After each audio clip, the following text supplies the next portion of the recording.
Hi guys, Jinn&Tonic show here, and it is the 29th of June 2018, and the topic today is the Jinn&Tonic show, Islam, the World, and the Apologist. So welcome to the Jinn&Tonic show, and I hope that everything is going through. I am hosting today. It stops here because Rob has to work. It's unfortunate, but some people have to get the money in. And he is doing exactly that. So he's asking me to host it again. So he's going to be joining later. And what we're going to be doing is I'm going to try and make it as interactive as possible. So if anybody's in the chat and wants to know something, go ahead and ask. And was it ask, and thou shalt receive, or something like this? All right.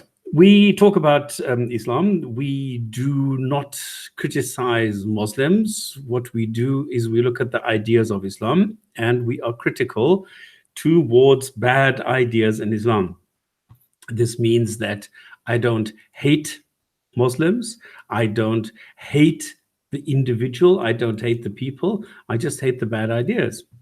And since last week I was criticized for saying that Islam is dangerous, let me start off with this thing that I said Islam is dangerous. Is Islam really dangerous? I think yes. Why do I think that Islam is dangerous? Well, I think I do not want to live under Islam, under Sharia, under the law of Islam. I do not want to have women as second-class citizens. I do not want to keep slaves. Now, allowing you to keep slaves does not mean you have to keep slaves. So I can be better than the God and say, no, I will not have slaves. But then what is left of Islam if you are like removing all the negative things and you're only keeping the nice things? Then you don't need the Quran and you don't need Islam. You don't need the Hadiths. Now, the other thing why I think Islam is dangerous is that it teaches you what to think and not how to think. And this is something I see again and again. And okay, let me, if I go back into my childhood, I remember that in a test, no, in the class, in maths, it was x equals a plus b, where a is the square root of 4 and b is the square root of 9. So square root of 4 is 2, square root of 9 is 3. 2 plus 3, x equals 5. And this is then the exact equation that was asked in the test.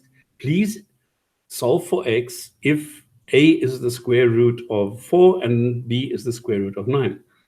But now, what happened is they changed the test. X equals a plus b, and a equals square root of 4, and b equals the square root of 16. Do you know how many people wrote as answer x equals 5? Because that is what they had learned in class. They didn't understand the concept. They didn't understand substitution in algebra. They just learned what to say. And they were adamant that they were right, because they repeated exactly what was said in class. And that is square root of 4 plus square root of 9. That the square root of 16 is 4 and not 3. They did not realize, because nobody taught them the concept of square roots, but only that the square root of 9 is 3. So this is the worst thing in Islam, I think, that you are completely void of critical thinking capabilities. This is beaten out of you. You just simply do not question. The same thing, I mean, look at the Quran, chapter 5, 101. This is, in my eyes, the core sentence in all of Islam. Don't question what could cause you doubt. Don't ask it if the question, if the answer might be something that you don't want to hear. Don't ask it. And that is the way that Muslims are brought up. I mean, it's like, I can't remember, I think it's 136 times or 100 something like that, that the word obey appears in the Quran. So the way that Muslims are being taught by Islam is to obey, not to think about things, not to apply critical thinking, not to question things. Like, women are good women if they obey the husband. And this is what's happening. So this is, I don't know why this is Okay, a lot of people tell me that, for example, in a jail, this is really, really great because you are given a structure. A lot of women who don't really know what to do and don't want to do anything wrong, they are given structure and they are being told, well, if you do these things, if you pray 5 times and you do these things, then everything is going to be all right. And that's it. Okay, Jinn&Tonic show. Yasser Kadi recently said people who leave Islam because they think it's irrational are being irrational themselves because Islam is supra-rational. Yeah, of course. It is not Islam that is irrational. It's that we are too limited to understand the higher wisdom behind Allah's actions. Yeah. And this is why we have as a consequence that a lot of Muslims simply reject anything to do with the evolution of human beings. They will reject reality in favor of their book. They will adjust reality to make it match what they find in their magic book. And this is the stupid thing about Islam. And that's why I think Islam is dangerous. It tells you that you are, I mean, it instills this supremacist view inside of you that as a Muslim, you are something better, where others have to, go to the other side of the street just to let you pass to not hinder you. You are allowed to build the mosque, but they are not allowed to build their churches. They are not allowed this. They are not. You are allowed these things. And that is Islam, this supremacist thinking. This is exactly why I think it is dangerous. I think that women should have the same right as men. I mean, let's face it, in a non-Muslim country, a woman can fly a jumbo jet. In Saudi, the motherland of Islam, they're not even allowed to ride a bicycle.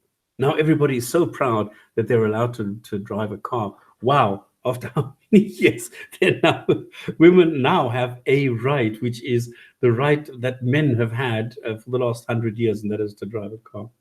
So I'm sorry that I'm a little bit underwhelmed here, that I'm not so like in awe of what they have achieved. Okay, so what do we have? Become my slave. I cannot explain to you. This should be what I said because you're too limited to understand it. Yeah, and this is the point. This is still a question. Hello Lily, new video up tonight. Okay, great stuff. And oh, Kenny Bowman, come on, this is not you, please. I mean, running away like a child and then sulking and then coming here and then in the chat. Oh my goodness. This is the same guy that said the Quran doesn't condemn homosexuality. Well, it doesn't, and claimed is wrong about mountains. Yes, it is. I made 2 videos proving he was wrong about each topic. I'm sure you have, little child. Okay. So I think this is incredibly dangerous for a society to go and declare that 50% of the society, in other words, women, have different rights, that they should inherit half. Now, if you look at all the inheritance calculations, we know that they are full of mistakes. We know that none of them actually works. And if you if you go one level deeper, okay, if you just don't take, I mean, I always take the superficial ones because it's what you need. You just do the superficial thing and you show that they're wrong and that's it. End of story. Bye-bye. But if you go a little bit deeper, you go into, well, the daughters get 2/3 and then the man gets double what the daughters get. Yeah, but hang on. The argument is that the daughters get 2/3 and everybody else gets what is left over. How does the guy that, if there's a brother, get double of what the daughters have if 2/3 are already gone? How can he have 4/3 if 2/3 are gone? None of this makes sense.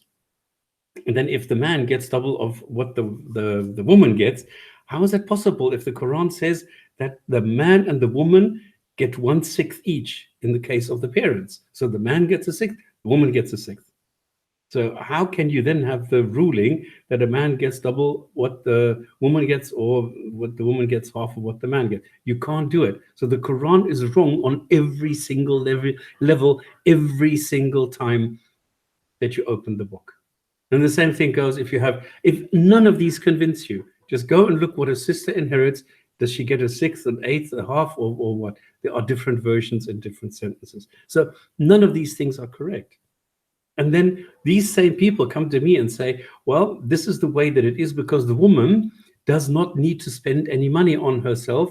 The man has to spend it because the man is the head of the family, and the wife or the woman or whoever, the widow, does not have to spend anything on herself. She can keep everything that she inherits. That's justification of insanity. That's crazy. And that is why I say that Islam is dangerous. Another reason is that Islam does not allow you. I mean, if you take a political party and you are, I don't know, a Democrat and then you want to be a Republican, okay, if you can change your mind, you are allowed to change your mind. In Islam, you are not allowed to do that.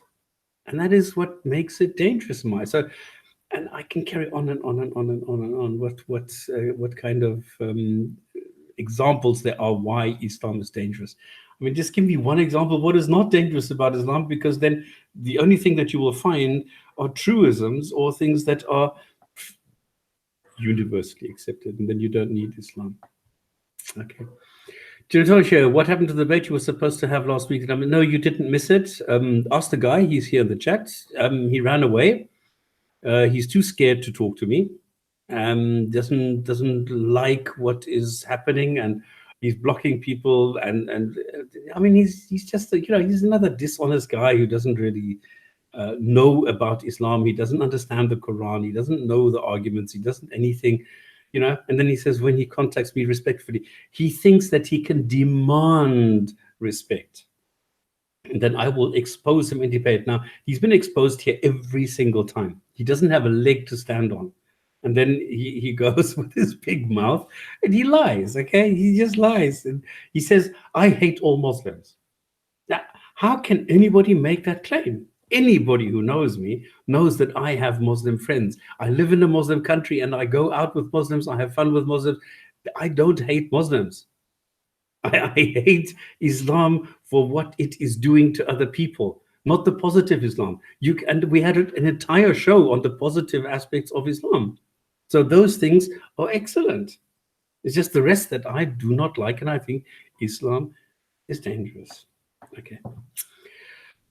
What is your opinion on the deceitful Adnan Rashid? Well, that he's deceitful. No, Adnan. Okay, look, Adnan. I don't know how to say this in a polite way. He's stupid.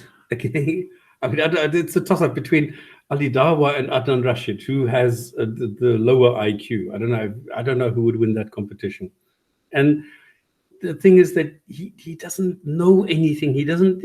This is exactly what I said. What are Muslims taught? They are taught what to think and not how to think. And this is exactly what Adnan says. This is exactly his when talking to Professor Myers. Well, the Quran says that first the bones are constructed and then they are clothed with flesh. Professor Myers, is that what the Quran says? That's exactly what the Quran says. Well, then the Quran is wrong because it happens simultaneously. And Adnan says, you see, that's what I said, and the Quran is right.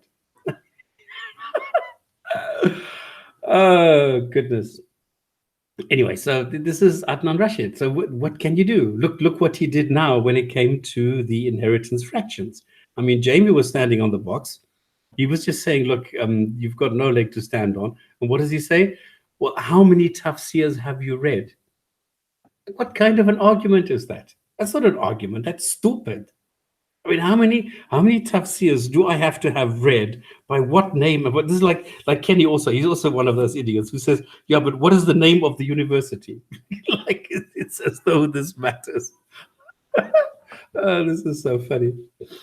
Hello, Sabakitosh. No, you haven't missed anything. There's this video of Ali Dawah and Adnan trying to clear young man doubts about Islam. Oh shit, I don't know. The thing is, I don't really do Islam during the week. Okay, I don't really watch everything that's going on. If I see like content of everything, I mean, yeah, he's doing like 3-4 videos a day. I can't keep up with that. There's no way that I can watch all that. So no, I don't know. I don't watch all that. If they're highlights, Rob always feeds me these things, and Abu does, and some other, and they give me the highlights. So then during lunch, then I have a salad sandwich, and then I watch some of these videos. So I think that's quite funny, but not all of them. Scientific lol, what a knobhead. He thinks anybody's going to check his dumb videos. Yeah, I know. He thinks he's like wonderful, and people have to beg him to come down and respect. He's just another dumbass. When living in Bulgaria, the Muslims were more secular than the Christians. Why would this be the case? I have no idea. In Bulgaria, the Muslims were more secular than the Christians. I don't know.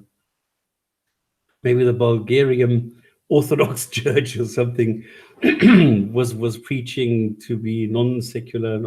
I have no idea. I mean, I've been to Varna, and I've been to. I had a girlfriend in Sofia. I remember that, but the rest is blurry.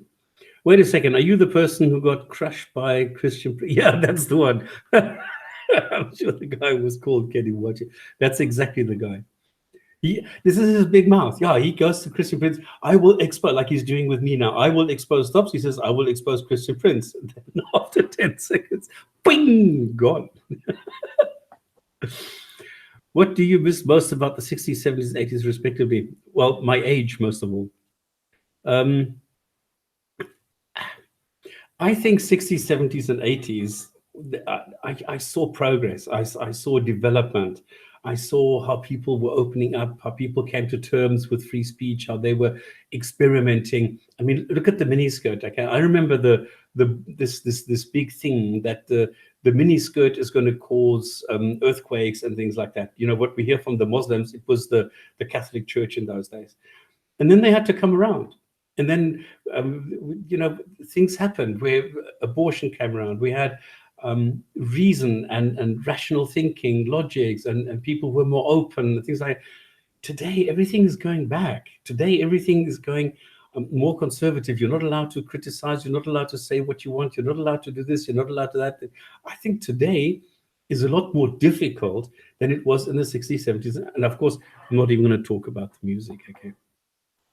And of course, I mean, I had such a brilliant time in the 80s and 90s. I mean, let's face it, because it was more liberal in those days, and people were, experimenting more. Now, unfortunately, I'm too young for the hippie generation, because that must have been even more brilliant, to try all those things out, and because really, I mean, what is wrong with an orgasm? There is nothing wrong with having an orgasm. There is nothing wrong with getting another person to have an orgasm.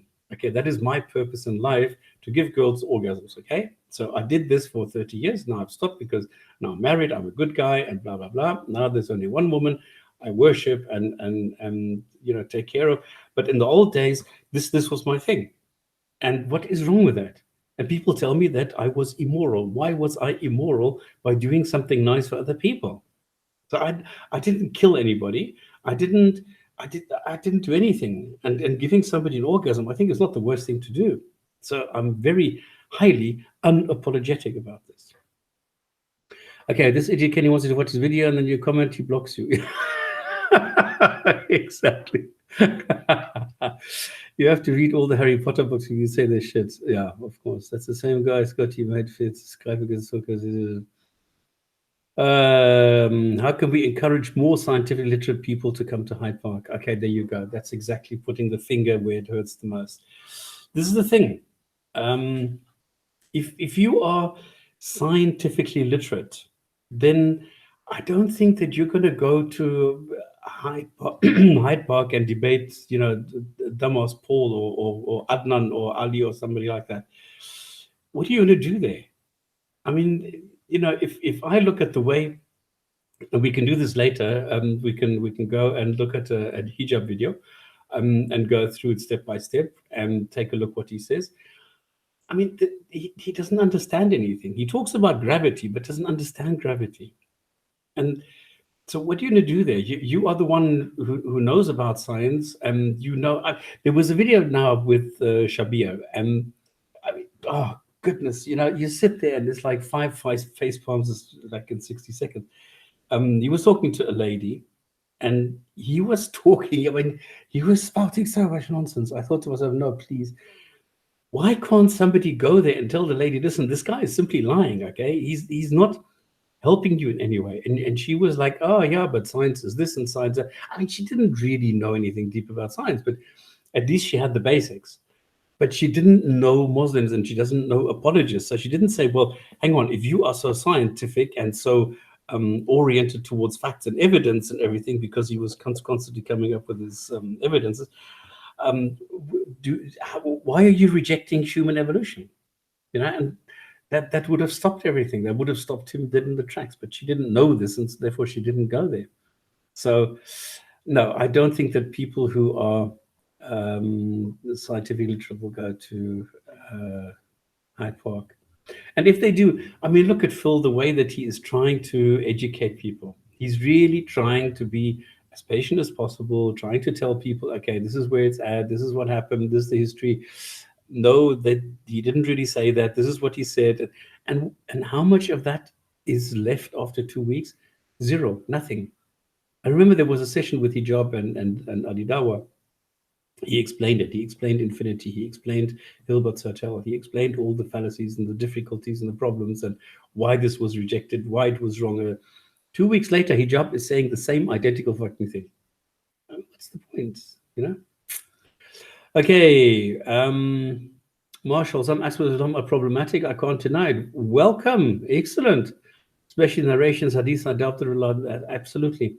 I take more and more historical. I can't. Well, then you can't doubt and then say it's historical. Okay, so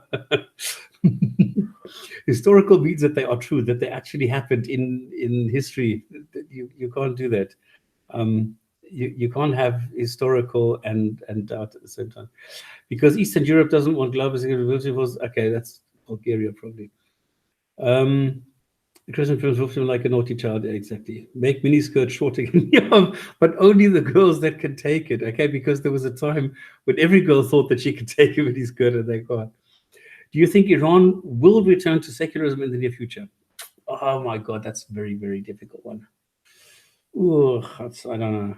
Um, I would like to see that happen, because let me tell you, Iran, when it was secular, I mean, there was a lot of stuff that was wrong under the Shah. Okay, I don't, Savak, but in general, Iranians are incredibly bright, incredibly curious, incredibly curious about science, about what is going on, where and how.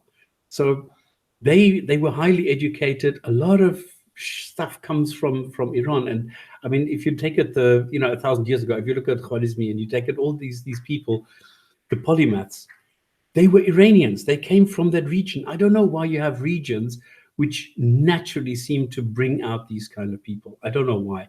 It's just an observation. And Iran at the moment is going, I mean, there is one thing.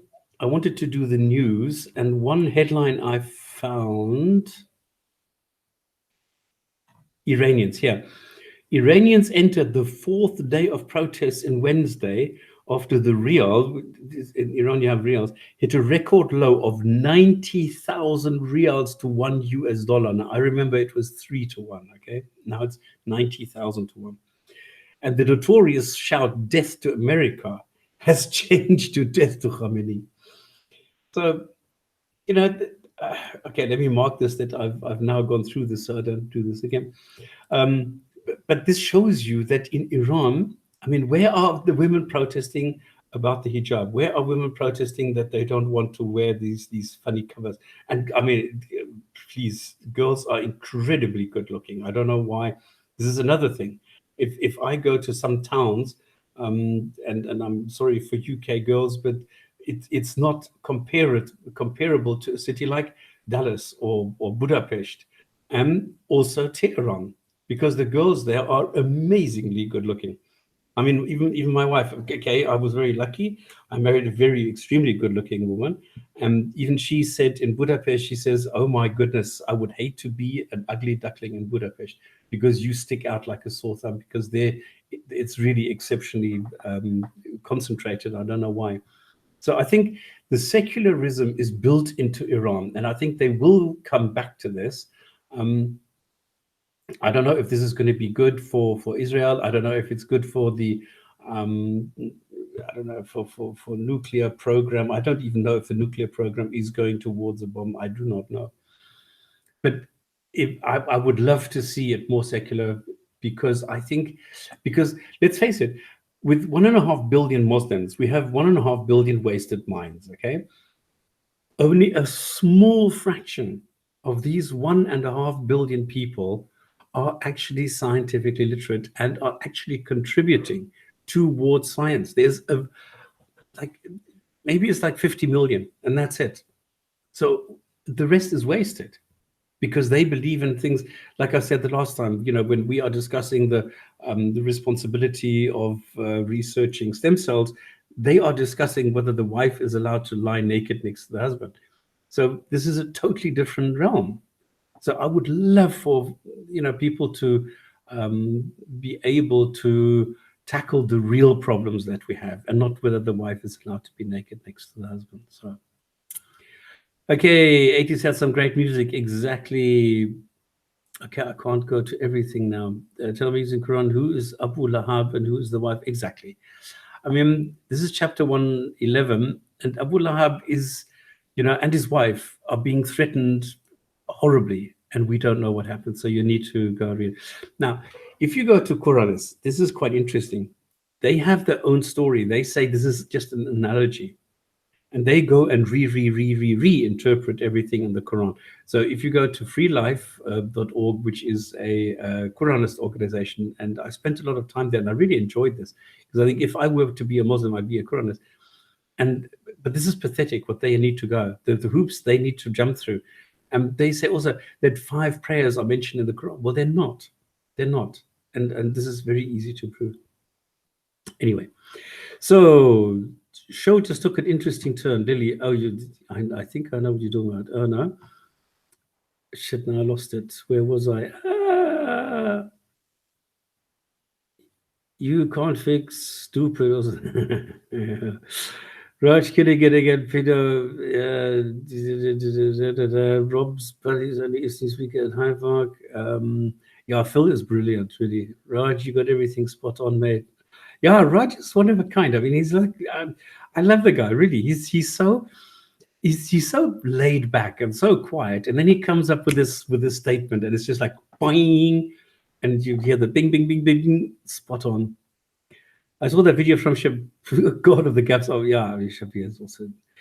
I mean, after he was exposed by Sarah, I think Shabir is gone. Okay, and I think he knows it. He's been exposed. He's now useless for everybody, because they know that whatever he says is a lie. It's not true. He doesn't really care. He doesn't have arguments, and that's it. So. Labor Union, I'm going to control my device who I talk to. Okay. Raj, he says Blackbeard can't be racist. Marshall Fibro, Quran is perfect. Yeah, okay. I mean, they're not divine literature. Oh shit, I need to read the whole thing. They are not divine literature. Do you mean the hadith and the sunnah in general? That shows how insecure of anyone can be a racist. Yeah, I used to be a racist. Come on. I mean, I've lived in Africa almost all my life, okay? So I really used to think, and this was what we learned in church, in the Christian church, that blacks were different from a physical point of view. And then when I saw a black guy in school for the first time, and I saw him naked, and we actually stood opposite each other, and we were comparing, and he said, yeah, man, I look just like you. I mean, we were kids. We were like, I don't know, 8 or 9 or something. And I was looking at his penis, and he was looking at me, and then, yeah, it's the same, just different color. So what the hell? But it was drummed into me, and if it's very difficult, if as a child stuff is drummed into you, it's very difficult to get it out of your head. So it took me a hell of a long time before I realized that skin color, that is just the melanin in your skin, doesn't change anything, because you have good guys, bad guys, you have everything. Skin color doesn't matter, and in the least, nothing at all. Okay, anyone who says the Quran hasn't had alterations, omissions. Yeah, this is the thing with Yasakadi at the moment, where he is realizing this is true, that there were alterations and omissions and so on. And this is why he's going through this crisis. And he's been going through this crisis. I heard him say this I think 3 years ago. He realized this for the first time. And then I wrote to him when it was this discussion. I don't know if anybody remembers, Adam Dean had a well, what do you call it? A debate. What do you call these things? It's not a conference. It's not a panel. It's not a, I don't know what he had. Anyway, he had let's call it a conference.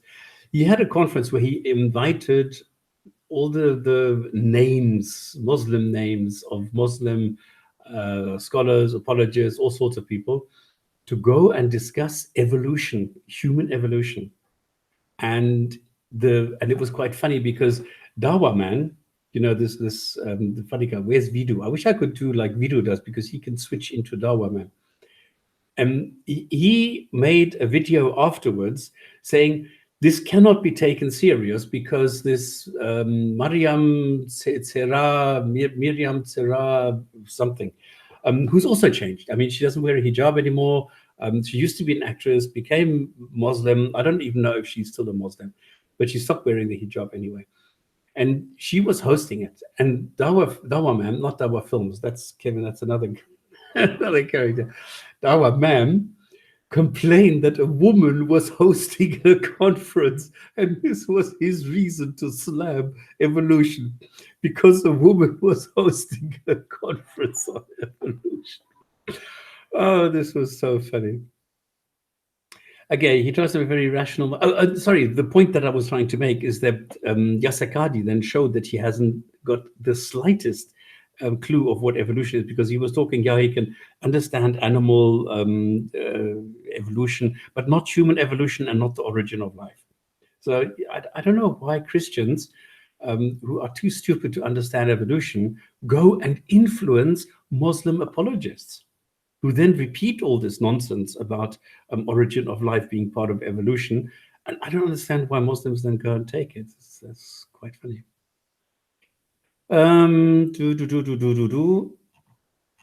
Where was I? Where's you when you heard John Lennon was shot? Where were you when you heard? I don't know. I know exactly what happened 2001. I remember that, but I do not know where I was when I heard John Lennon was shot.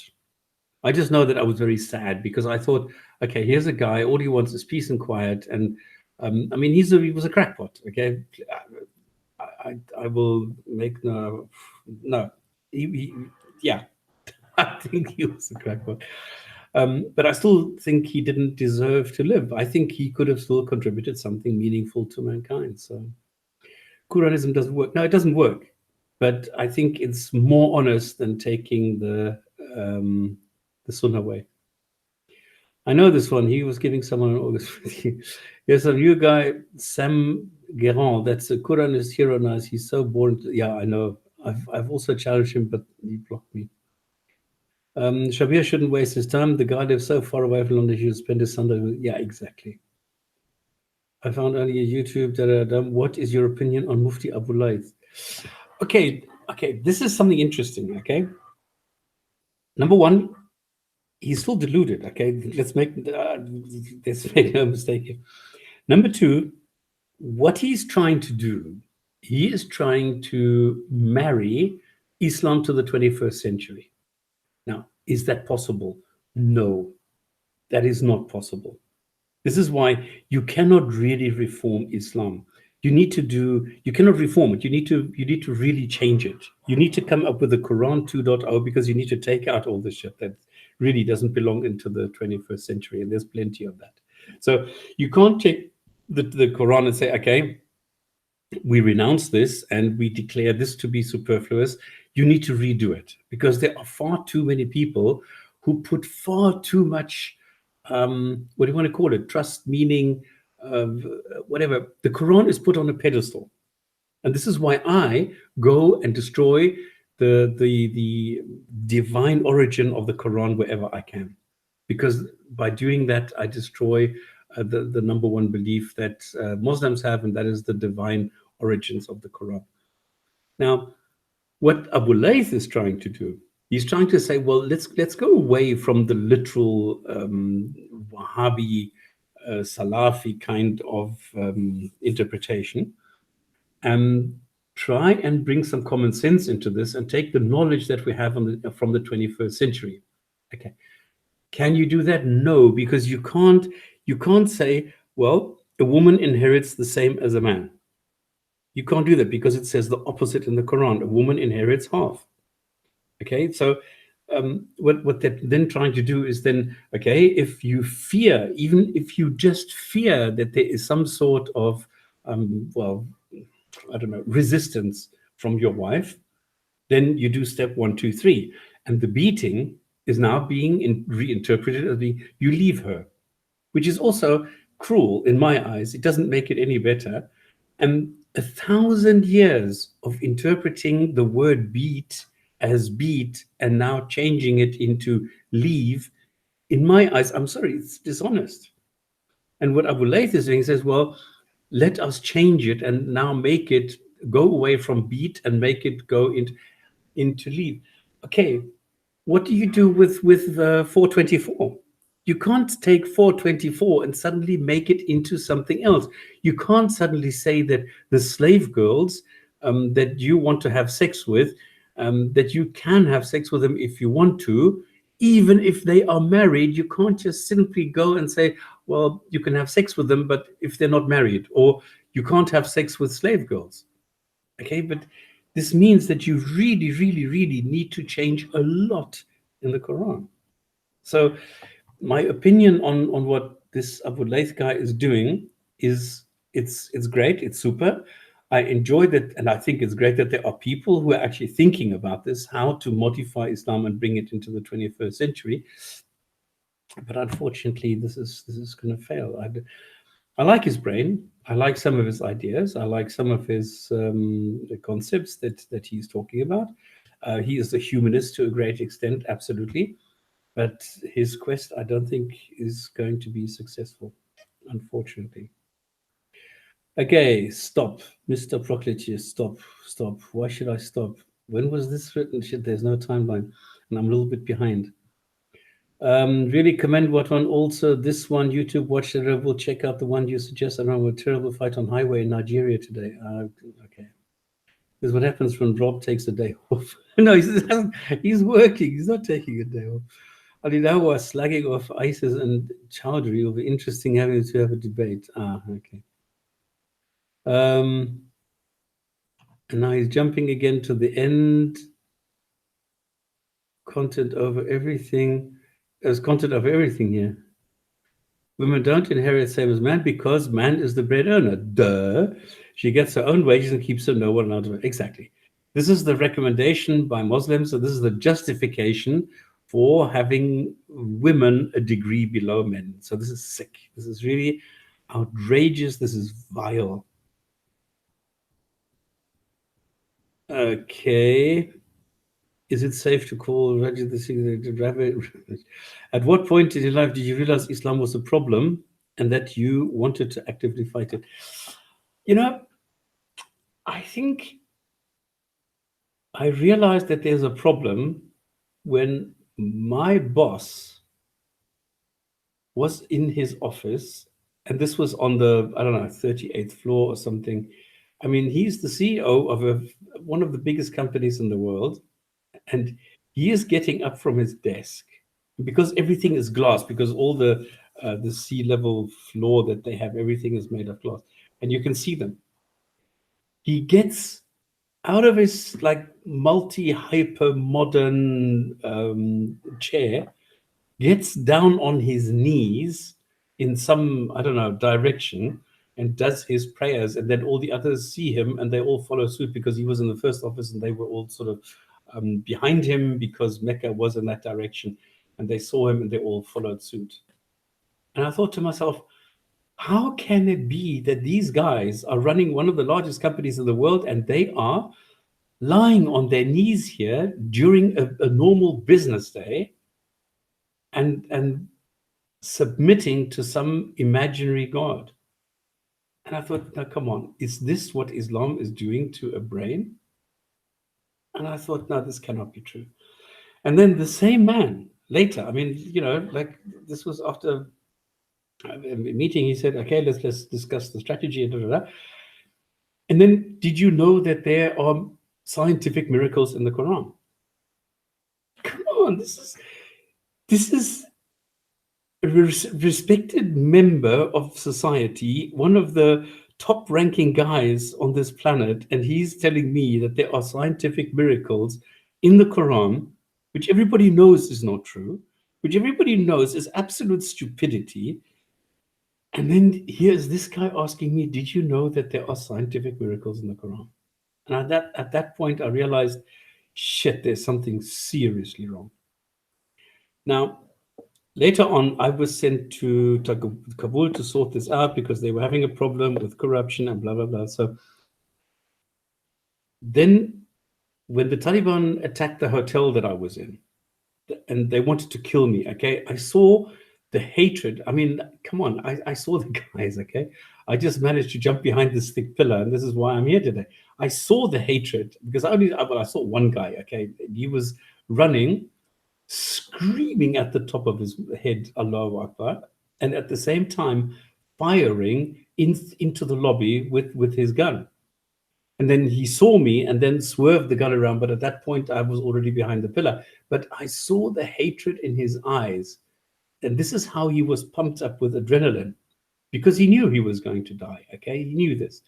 And he was willing to kill others in the process, knowing full well he was going to die as a martyr because he was going to kill people who did not think the same what he did. This is just about a belief.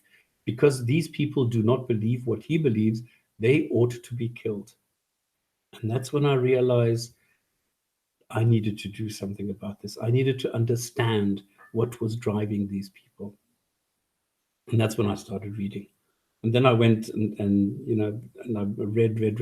And this is the nice thing if you're in a strange country, because you only spend a couple of days, a couple of weeks, maybe even a month there, but that's it. But during that time, you don't really live there. You don't integrate there because you are being put there for a limited period of time. You will befriend the people around you and your neighbors, and you will go join them. You go for a drink. I mean, we organized a huge party before we left.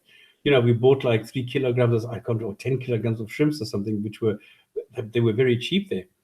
And then we invited everybody and we did this outside, put the tables outside, got the benches, and I bought 3 extra cases of beer, blah, blah, blah, because it's difficult to get the beer. You need to plan everything.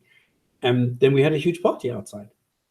But then the rest of the time, you have a lot of time on your hands and you can't think about work all the time.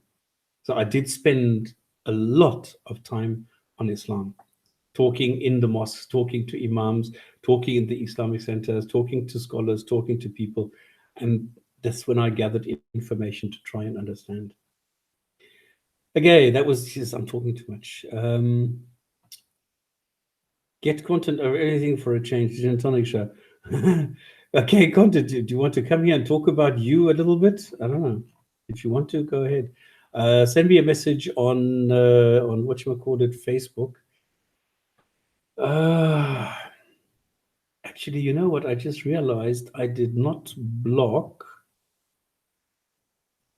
because I can here as guests hide this and this. So if somebody joins, they can't do what they did. I don't know if you remember in the past, they just came and they joined the show and then they had in their thumbnail, in their picture, they had some porno gif and this was playing. And then they came on the show, played this for 10 seconds before they were checked out. And then they complained about the show propagating pornography. And then we got a hit for 6 months. And this is why there is a function in the camera function where I can limit people who are coming on the show so that this doesn't happen. Okay, why can't they change the Quran? Therefore, sorry, I wanted to check what my Facebook, because I'm stop one spamming or something like this, and I can't remember. Where would I see where's my Facebook? Hello, Facebook, where are you? Hello. Unbelievable. Because I don't use Facebook so much, and this is why I am never sure where it is hiding. No, it's not here. Here it is. I am, this is quite difficult. Let me put this on here. Et voilà, mademoiselle. That's me. All right. So if somebody wants to join, just send me a message. I will now have this on and I will see this. Oh, shit. I have... No, nothing on Messenger. 3 minutes. Okay. Do you think Islam is more likely to be reformed in the West or somewhere else? No, in the West. This is the point. Actually, no, I shouldn't say that. People who come to the West are more likely to be reformed because they see a non-Muslim person in action. So they see that somebody like me, who's, I'm not all that bad. I will go and sit down with them and have a chat. And I speak to Muslims outside of Islamic countries as well, and they realize that it's not so bad. In the countries themselves, it's a little bit more difficult because, like Richard Dawkins, Professor Dawkins, he is not accessible. You get the oops pages. You're not allowed to access this because this is bad for you, blah, blah. So there's a lot of censorship going on. And therefore, these people are not allowed to access the pages. This is why I had a VPN. And then I could just access whatever I wanted. But not everybody has the luxury of being able to install the VPN. So there is limited, let's call it somewhat limited access to the pages. But again, it's like communism. In communism, you also had the same limitations. Okay, you didn't have an internet that was as active as it is today, but people get curious. So they go and they install satellite dishes to get TV. They go and install antennas. They go and buy what's it called, ham radio equipment to listen to what other people have to say around the world. In Iran, people are installing satellite dishes so that they can get satellite TV. And Iran, I mean, they have like 20, 30 channels on satellite. So Iranians are also watching Iranian TV, but they're also watching other channels. And this is the point. If you prohibit something, people get curious. So the prohibition in Turkey, for example, where Harun Yahya has a tight rein, buddy with Recep Erdogan, they don't want Dawkins there. So, but then people get curious. And this is why the people then also go and change their mind and they talk. And of course, people talk a lot. So I'm not, so yes, more likely in the West, but it's also happening in Muslim majority country. I'm an agnostic atheist and I will call out ignorance and falsehood. Okay. Oh, thank you, Lolly. I just said, stop spamming. Excellent stuff. Thank you very much for that. Which one is okay? You can do that. Story time. Yeah. I'm talking about white devil emoji. Is it possible to atheist and agnostic at the same time? I used to think so. I used to think that atheist and agnostic are possible because the agnostic, after all, doesn't really know. It doesn't make the claim there isn't because you can't possibly know, and the atheist just simply doesn't believe. But then I realized that nobody really knows, so agnostic is stupid, so it's a superfluous term. Okay, the thing about scientific miracle is it's an oxymoron, exactly. Yeah. Why does everyone bully me on here? Well, John Snow, if you feel that you are bullied, here there's no censorship. Okay, you need to get used to it. If you say things that make other people bully you, think about what you're saying and maybe ask people, if you say this and this, is this really that they are bullying you? So I'm not really sure that bullying is really going on. Shot was saying, oh, it got worse, but okay.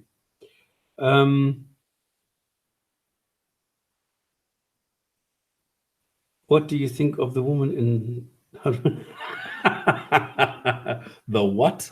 There's no women there. What are they called? They're not called dolls. They're called.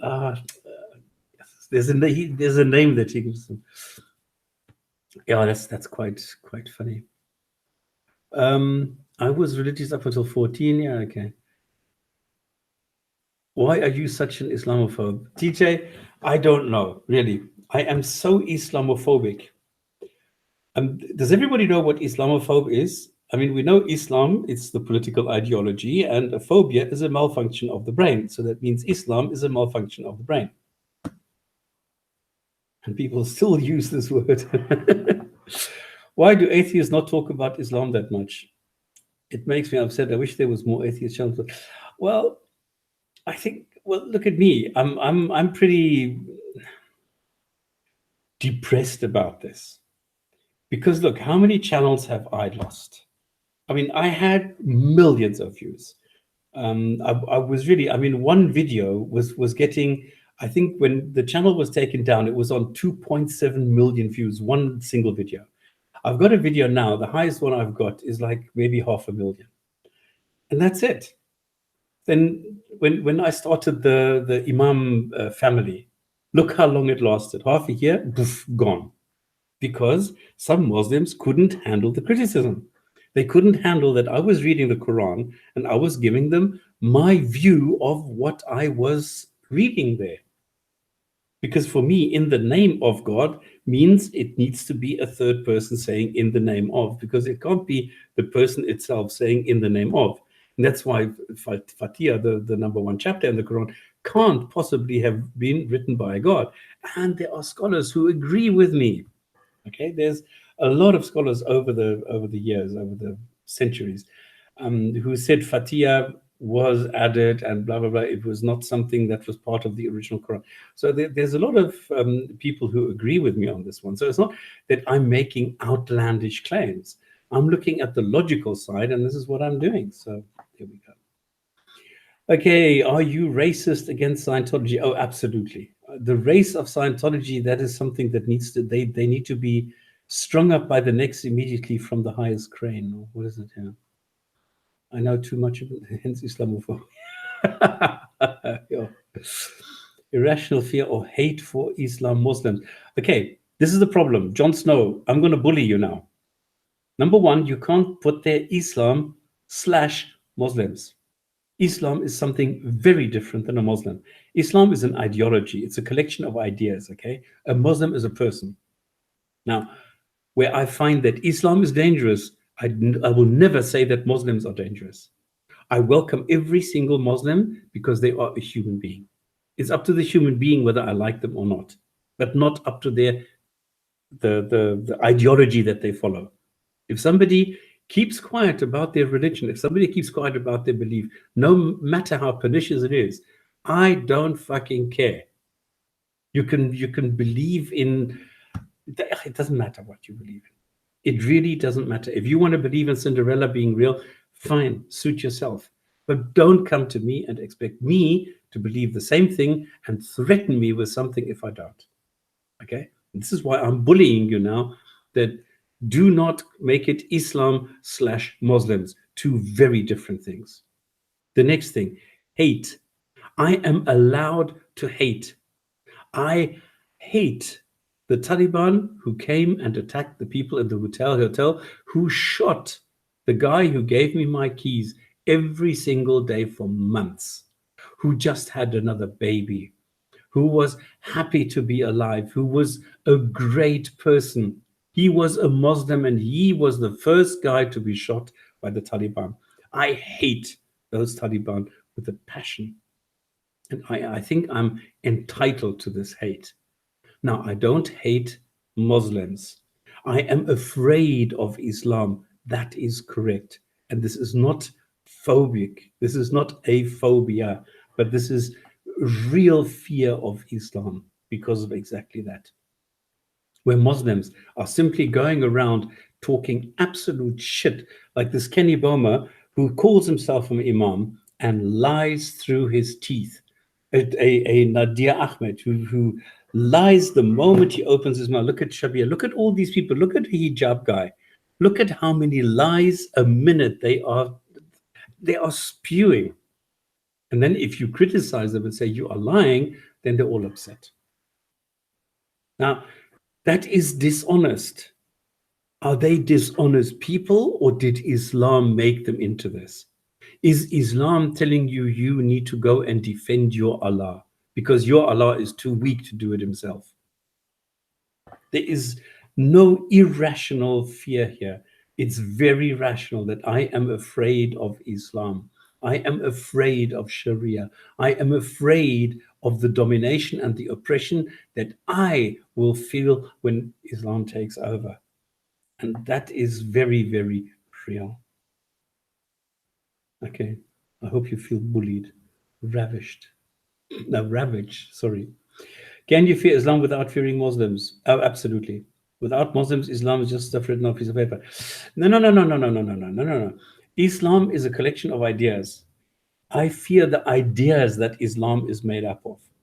I fear the idea that Islam says we are supremacist, we are the one, Islam will dominate the world, dominate everything else, and that is what I'm afraid of. It's not if I mean you are right at the end of the day, if there are no Muslims propagating and actually doing what Islam says, who the fuck is, then it doesn't matter. It's like today there are very few Nazis around. So Nazis are not a real threat to the rest of the world, but the ideas of National Socialism, that those are bad. So I'm still afraid of Nazis, even though there are not many people around who will still propagate this. So Hitler doesn't exist, but I'm still afraid of the ideas. But it's an excellent question, actually. I mean, this is something that you can this is something that you can really and really debate. This is something where you say, okay, you can have different opinions about this. Let's talk about this, and I am prepared to change my mind about this. Okay, at the moment, this is what I feel about this, but I would be able to change my mind. So this is something that I would love to debate. I don't think that debating existence of a God is something worth debating, but this is great. Fear based on love your neighbor, love your enemies. Yeah, love everybody, especially all the girls with the nice boobs. Exactly. Rafa, it's not mediation between Muslims, Islam. Exactly. I think it's the emotional investment that makes them dishonest. Yeah, I don't know. I don't really know what it is. I don't know what it is.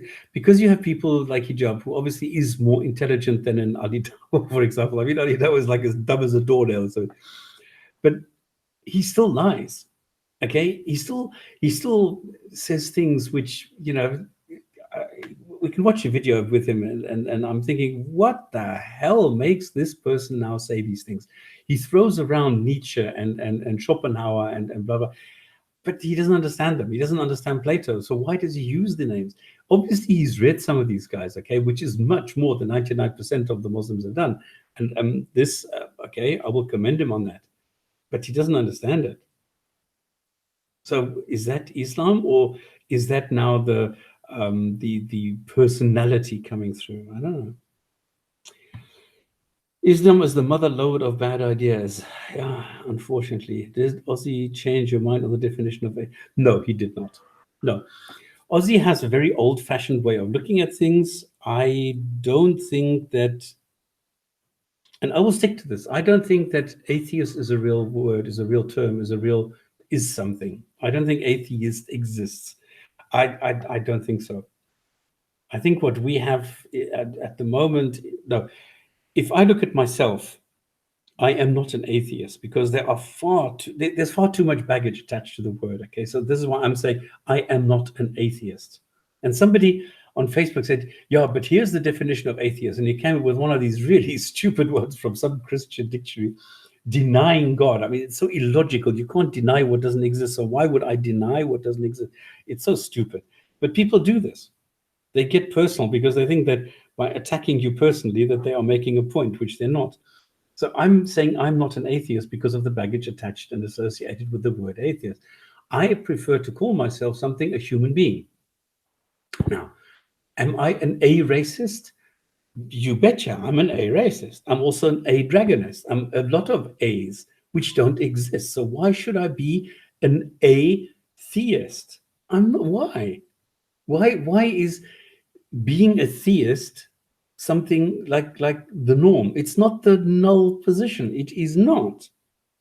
If I say my status is zero, that means there is no God. I do not know anything about a God. I need to be taught about a God, because this concept of this fitra in Islam is absolute bullshit. Okay, it's an assertion that there is something like the fitra. Nobody's ever been able to show it, and bringing up Justin Barrett and Petrovich and all these other guys is stupid. So this does not exist. So the null thing is I'm a human being. I do not believe what there is no good reason to do. So there is no good reason to believe gods exist, so I don't. It's that easy. And therefore, I think there's no reason to be a racist. So I am not a racist. So I am not an a-racist. I'm also not an a-philatelist. I'm not, all these other things. Why should I be an atheist? I'm not. And then the worst thing is when they come up with atheism. Now, an ism is something that you follow as a doctrine. There's a goal. There's a lot of things, none of which applies to not having a God belief. So these things are actually stupid in my eyes. Okay, I missed this now. Kinsman Ray, how do you get all these symbols? And I don't understand them. Smiling at the world, I don't know. Okay, Jon Snow, you have nothing to fear, friends. No, unless you come in contact, with the Muslim, where you are on the wrong side of an AK-47. Otherwise, you have nothing to fear. And let me tell you, they came through a 5-meter high solid metal gate. It took 2 people to move this gate. And the guy stood outside, blew himself up, and this buckled the gates sufficiently to be able to move from the outside, which was something I thought was impossible looking at the sheer size of them. And there were 2 of them. So this was like, I've never heard a loud explosion like that before in my life.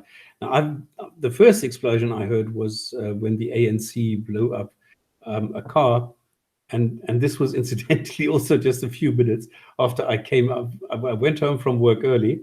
And then just as I was gone, I heard the boom behind me. I thought, what the fuck is that? And then I heard it was ANC just exploding a bomb. So, okay.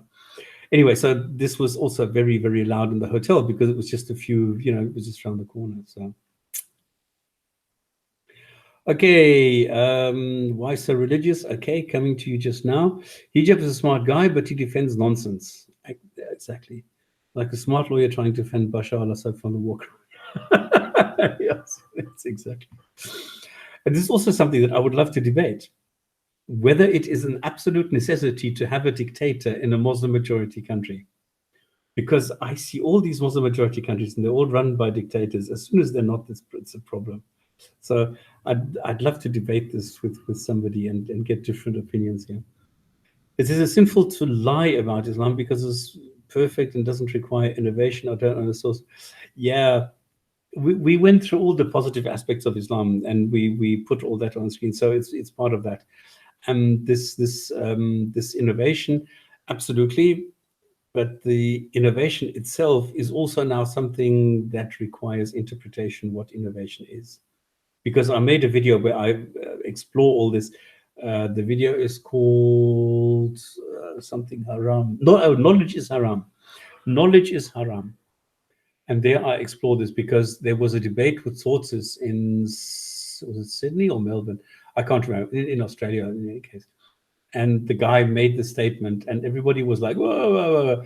And I thought, no, that's stupid. And then I thought, no, but hang on, actually, he's right. So I went to investigate it and I made a video about this.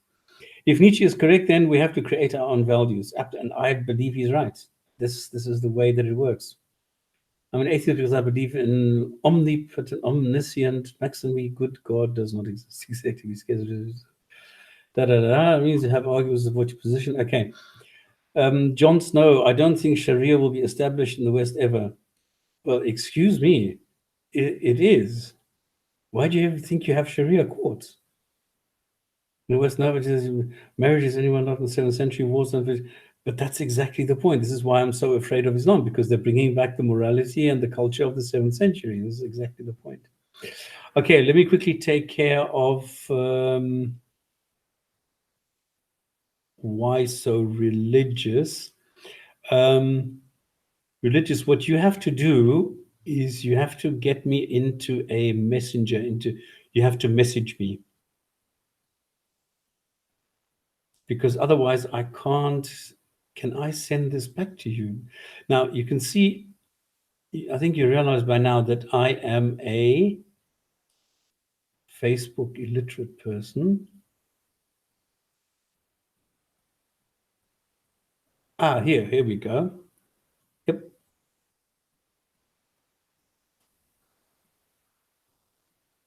That's the wrong one. Where's Rob when you need him? Copy. paste, and voila, there you go.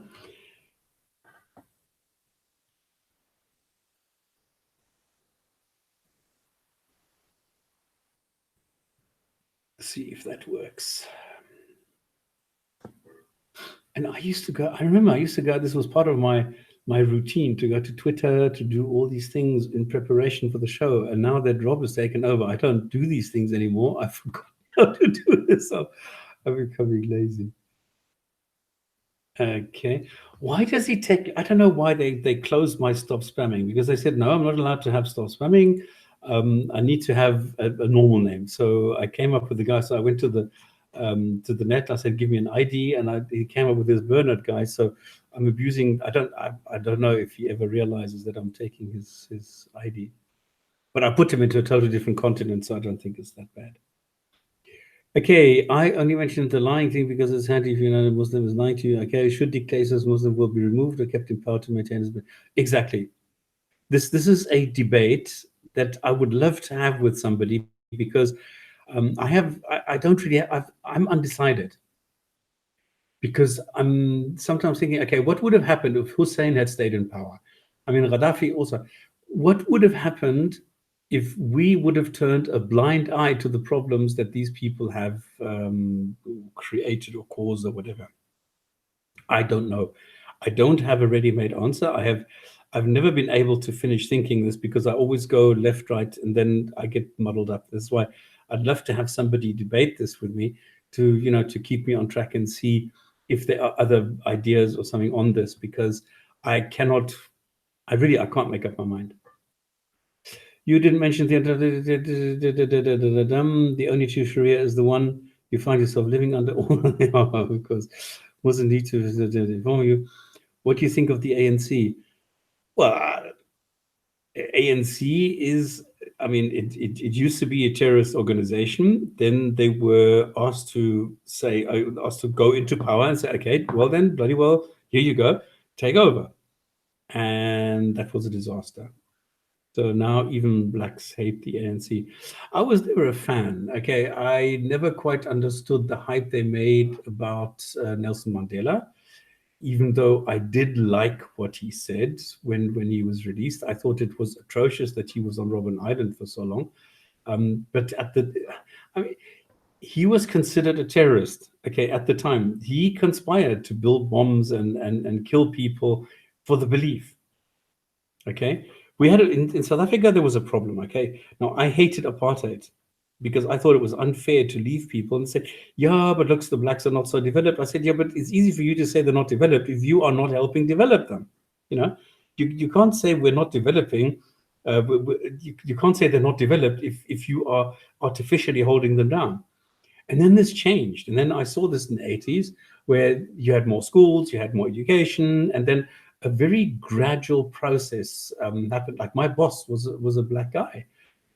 So this was being phased in. And I thought that was a very good way of doing it. But we still didn't know. I mean, I always said, okay, we need to get rid of apartheid, but what do we replace it with? And that was the problem. There I said, okay, we need to make changes desperately, but how and in what way that it's not going to have the same effects as in Zimbabwe. And that was always a problem. And look what happened. I mean, in the 80s, there were two powerhouses on the entire continent of Africa, and that was Egypt and South Africa. And anything in between was sort of halfway. The worst was being in the middle, with the Congo not functioning at all. And then you saw all the problems in West Africa. And, you think, well, how can we help everybody if they don't want to be helped, if they don't want this, if they don't want to, embrace progress, if they don't want to get into a, let's call it, white lifestyle? Can I blame them? No. Because if I look at the people who are living in harmony with nature, what is wrong with that? There is fuck all wrong with that. Nothing. So can I blame people for wanting to live the way that they are living? No. So just because I want clean water and I want a hot shower in the morning and I want, mango and pineapple fruit salad in the morning, not everybody wants that. So just because I call that progress does not mean that everybody calls that progress. Not everybody wants a mansion, and that's it. So I need to respect that. But how do you do that if the majority wants that and only a minority does not want healthcare, does not want a dentist, does not want any of these things? So I think it's a tough call. What is it with South Africans and necklacing? Well, okay. Necklacing is when you take a tire, which is just the rubber part, fill it with petrol, put it around somebody's neck, and you light it up, which is like incredibly brutal. It's really terrible. I think it's horrible. And I don't think it's like every South African does necklacing. It's just that people came up with it, and it's Muslim majority democracies such as Bosnia Herzegovina. Okay, is Bosnia Herzegovina really a democracy? How can it be? I do not know. Rafiq, really? I do not know. I do not know how it is possible that you can have a Muslim majority and have a democracy at the same time, because it's anti-Islamic. Because Islam says divine law trumps human law, and democracy is human law, and divine law is higher. So the Sharia is a higher law than the democratic law. So I do not know how that works. Really, I don't know. Now, if they have found a solution, I know where was this? There was a some football something in a country in Russia, in the Russian Federation, where you have Christians, Muslims, and everybody living together peacefully. In other words, they don't kill each other. So this is already, we appreciate this. But if Bosnia, if they have found a solution, or if this place in Russia has found a solution, I mean, that would be brilliant. That would be the best thing that could happen to us, because really, I don't think that we're going in a good direction with Islam. So, okay, should we do something else? Because I have some news items. Let's go run through the news items, because there's some funny ones. Let's talk about, I mean, everybody's so hyped up. I don't know actually why it happened, but everybody went into the Speaker's Corner thing. Before, there were like tons of videos by apologists, and now I think 80% or something is all about Speaker's Corner. I don't even know why that happened, but it's going to drop off again, I'm sure. So then it's going to be normal videos again. Now, there was a guy called Omar who went and injured, who hit a policeman with his stick. And he was identified and taken to court and blah, blah, blah. But they said, look, he's old and he didn't really do that much, so he's not going to jail. Is that good or bad? Is that double standard, or is it being merciful? I don't know. I think it's definitely merciful. Telling a guy, look, you went wrong, and if you promise to be a good boy from now on, then you're not going to go to jail. But then on the other hand, you're getting somebody like Tommy Robinson, who gets put into jail just for standing outside a court asking people some questions. It's a weird time, weird place, weird planet that we are on at the moment. Okay, and by the way, I have the links to all those things. So the intention was initially to go and put links there and do this and show this, that these are news items and things like that. But I'm not going to do that. I'm just going to mention these things instead of now going crazy. Mosques in Belgium are, and this is a big surprise, being used as launch pads for violent revolution. So just as we're saying, okay, we want Islam to be more moderate, to be more peaceful, that people need to calm down and somehow find a solution on how to bring, and Abu Laid is telling everybody, no, you don't need to fight, even though it does say so in the Quran, just ignore this. Well, in mosques in Belgium are different. So once again, they're using them for propaganda. The interesting thing is that Saudi, KSA, Saudi Arabia, Kingdom of Saudi Arabia, used to finance this. And then now with them running out of money, this job, this role is being taken up by Turkey, and this is quite interesting. Good evening, Stops. So, oh, Rob made it. Why are you logged in as Thingamajig and not as UK? Yeah, always going Okay. as this. So it's, and the funny thing is, their propaganda that they are talking about now, I don't think it's a surprise for most of us here. It's all about gays, Jews, and other non-Muslims, the kuffar. So it's crazy that the mosques will not learn, they will not stay away from these political statements. It's crazy. Okay, then we have the Birmingham Folios. Now there's a professor, Hazim Samarai, or Hazim Al Samarai, or Samarai. I don't know how to pronounce it. I'm sorry. If I butchered your name and you hear this, please call me up and correct me. I'm sorry. It's not intentional. He went and said, number one, the Birmingham folios that were found, number one, are not that old. Number two, they contain palimpsests. In other words, there is some sort of writing underneath the original text. So there's a lot of,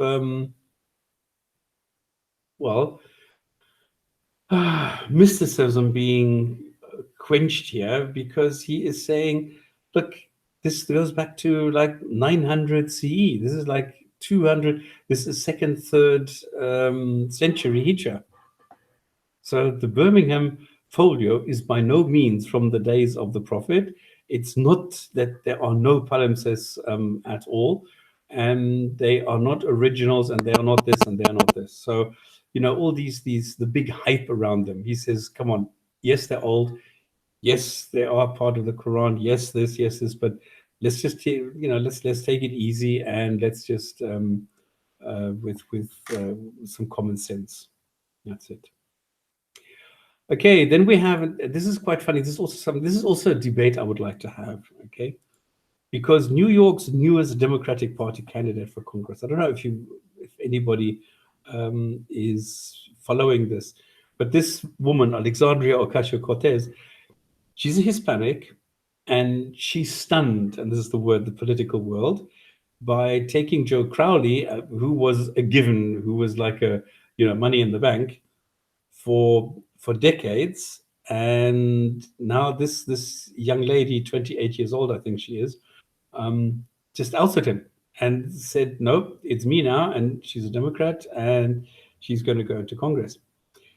And she tweeted now that Israel is guilty of a massacre of Palestinians. And this is something that I would love to have a debate on. What is Palestine?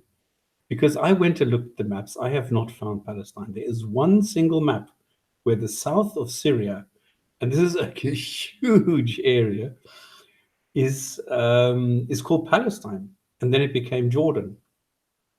And other than that, Palestine is just a region. It's like the Black Forest. Okay, but I don't know that citizens of the Black Forest are demanding a passport or a language or anything for themselves. But in Palestine, everything seems to be different. Now, the other thing is that because you have the West Palestine and the East Palestine, so in the West Palestine in Gaza, it is being run by Hamas, which is very clearly what you call it? It is a terrorist organization, because they are chucking rockets into Israel every second day or so. Okay, so that's not a nice thing to do. And then they go and complain that, whoa, we are being suppressed. Now, I don't understand this. Now, they, on the day of the Israeli independence, go and launch a protest. This is Hamas doing that. And then they provoke and provoke and provoke until Israelis start shooting. Now, I am not, and I need to be very, very clear on this, I am not defending Israel, okay? I am not in any way a friend of Israel and the expansion policy that they have. I don't condone any of what they have done here. I think Israel should be a country, should be a state, a nation, absolutely. But the way that they are doing it, the aggressive way that they are doing it, I think is wrong. Okay? And what I do understand is that they are reacting to provocations by Muslims. But as is the case for South Africans, they are terrible when it comes to propaganda, to any kind of media relations. They are terrible with that. But I still don't understand Palestine. I still don't understand whether there is any legitimate claim to any kind of country in any kind of boundary that would be rational, that would be something that I could work with, which says, okay, yes, this is Palestine, and now we need to take it seriously.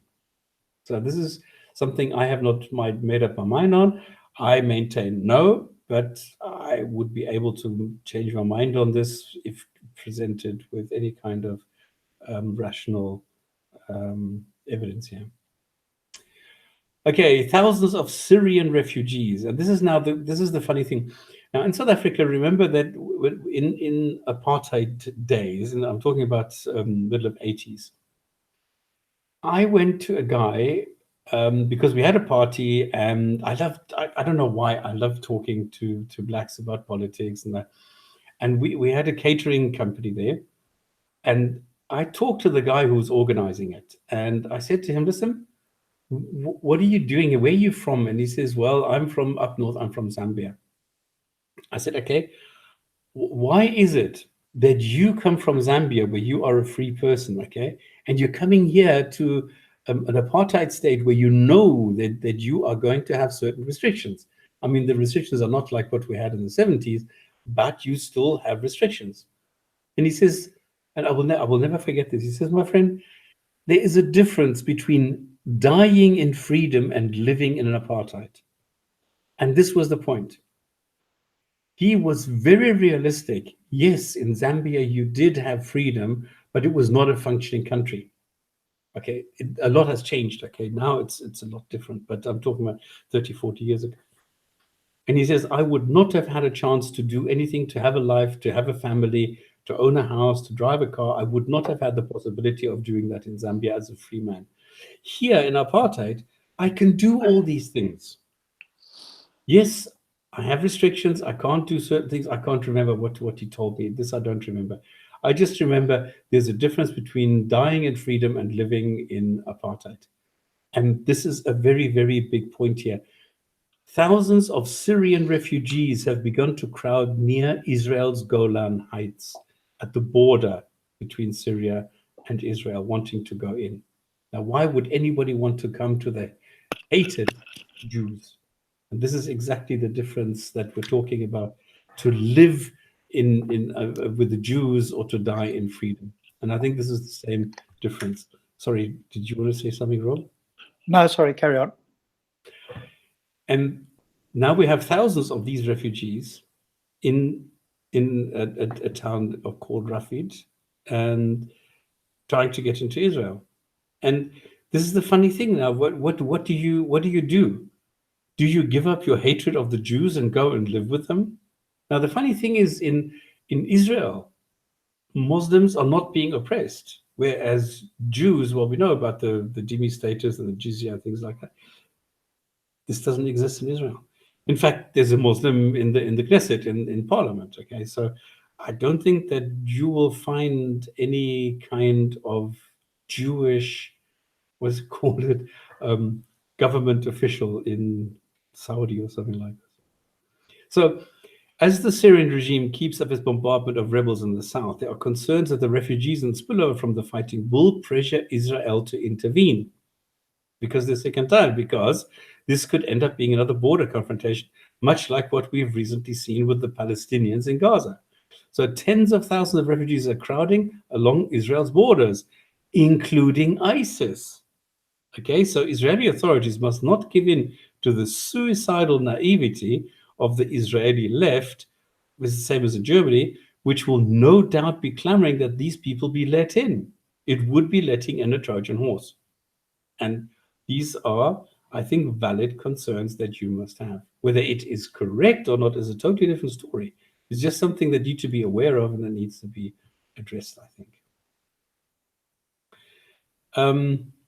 Labour, okay, I need to read this, otherwise it's going to get lost. As someone who lives in apartheid, do you think Israel is an apartheid state? No, I don't think. Well, there's a gray zone here. Yes, there is, because there are certain things that you, as a Jew, there are certain privileges, but it's not an apartheid state per se, where you can't do anything like it used to be under apartheid, where you used to have a bench and entrance, entire railroad carriages and things like that for blacks and whites. Okay, is Pakistan an apartheid state in relation to Christians? I think yes. Okay, I do not know. I would have to go and clarify what you are allowed in Pakistan, because I know that there are countries where if you walk around with the Bible, you get arrested. Where in KSA, for example, an atheist, a non-believer, is considered a terrorist. I guess that's apartheid, I think. Yeah. No, Israel is not an apartheid state. Yeah. Okay. Not in the traditional sense that we think of like South Africa was. Exactly. Okay, that's a good definition. Yeah. Okay. Because there are some things with Jews. I mean, but now Israel has a problem. They are no longer allowing every single Jew to be an Orthodox Jew. In other words, that the government pays for you for your studies, that you do absolutely fuck all in life, and all you do is just read the Quran, the Torah, which was possible up until now. And now there's too many people who are doing this, so they said, nope, no more, no longer. Yeah, everybody takes advantage once you give a loophole or exactly. They're human. Jews are humans too. Oh yes. Shit, I need to clarify again. Yes, this is terrible. I'm making a joke about Jews. Okay, I think I'm allowed to make a joke about Jews. Of course. Who says you can't? I always feel that I need to, clarify. This whole anti-Semitism stuff has also been taken to the extremes. Okay, Pope and reality. Instead of addressing reality, the Pope blames economic inequality and colonialism for the migrant crisis in Europe. Okay, so he doesn't look at the origins. He says, we, the Europeans, are to blame. Now, we need to accept that Islam is a political ideology first and a spiritual religion only second. Okay, that's the number one thing we need to understand. Then, first is the rule of Islam, the land of peace, versus the land of ignorance. And that are real names. And then religious worship will be phased in automatically. But first we have Islam, then we have the religious worship. And that is something that we need to understand. And now to say that we are to blame for everything, that is being so childish. But I mean, he's the Pope. What do you expect from him? So. Yeah, there's a great deal of certainly in some of the far left West, and maybe the Pope falls under that. Who knows? Well, you'd think he's more conservative, but maybe not. He's maybe a more liberal Pope. But there's this whole idea of we've got to be terribly guilty for whatever happened for what our ancestors did. And no, I'm not guilty about what the ancestors did. I condemn what they did, but I'm not going to feel guilty about it. And everybody, certainly in the UK, has got equal opportunity, and that's what they deserve. They're not going to get equal outcome just because they're a minority or because one of their generations from 500 years ago was persecuted. Get with the program. I hear this a lot from these sort of people who want stuff given to them. This is hijab. He calls everything post-colonial. It doesn't matter what it is. If you mention the word toothbrush, it's post-colonial. Yes, well, anything, because what he's really trying to do, if you read between the lines, what he's trying to do is get allies, because the Muslims are quote-unquote under attack in Speaker's Corner. A, because they're the majority. B, because they go there to do Dawah, and many of them are dishonest, or a few of them are thugs, etc. So everybody else who's a non-Muslim goes, bugger this, and everybody else sort of bands together. He and some of the others have noticed this, and they go, oh, no, hey, brothers, it's these white guys, it's these colonialists. You need to stay with us Muslims because, hey, we're all the same. And they will drop these guys in a hot second the moment it suits them. So he's trying to get some cohorts, and he's trying to do it by, appealing to their, the colonialism that's kept them down. But they're doing the same to us Muslims. Hey, we're all one big group. No, you're not. You're the communal guilt. This is what I think they're trying to use here. Well, hopefully people are not, gullible enough to believe virtually anything that hijab says. So, you'd immediately go, hang on a moment, red flag there. I wouldn't join you. even if I felt I was being, quote, persecuted. And, you know, whenever you ask people this question, you never get a straight answer. Name me something in the UK that you are unable to do as a non-white that I can do as a white. And I will wait. And there'll be an eerie silence. And then you'll get some ad hoc or some personal experience. Great. Nobody's denying that, you know, somebody would have been put down personally. But is there a law preventing you? And then you look at all the minority people who are successful. And you go, well, how did they make it? And then you'll hear the excuses. And this bores me now. You know, it really does. You've got every opportunity in this country. And if you don't believe that, well, actually, I won't say what I'm doing at the moment, but it's just a mindset thing that people need to get over. But, you know, it's much easier to play the victim. Say, hey, I'm non-white, I'm being persecuted, I grew up, blah, blah, blah, whatever. Many people have that are white, non-white, and many successful people in every area. Hard work and focus. The funny thing is, people always say, yeah, but you wouldn't say that about a Jew. Well, fuck you, I do. Because I think Jews are just as deluded as everybody else, especially, and no, not only the ones with the funny hats on, the kippah, but the worst are the ones that are standing at the wall with their funny wooden box on their heads and then going da da da da da, knocking their heads against the wall. Complete nutcases, man. As if they're crazy. Hitting against the wall. That's really idiotic, okay? So yes, I will say that about a Jew. I don't. Just because I normally criticize Islam does not mean I hold any sentiments, anything positive for Jews. I think they're just as bad. And come on, what is in the Torah is you know, I go to a Jew and tell him the only righteous person in Sodom and Gomorrah was Lot, who then got drunk every night and had sex with his 2 daughters. Is that what your God thinks is a good idea? How many times did God kill people for absolutely fuck all?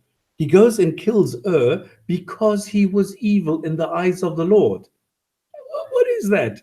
God thinks, oh, this guy's evil, let me kill him. Boof, he's dead. And then his brother is supposed to have sex with his sister-in-law, doesn't want to, boof, kills him too. I mean, what kind of a God is that? He's a lunatic.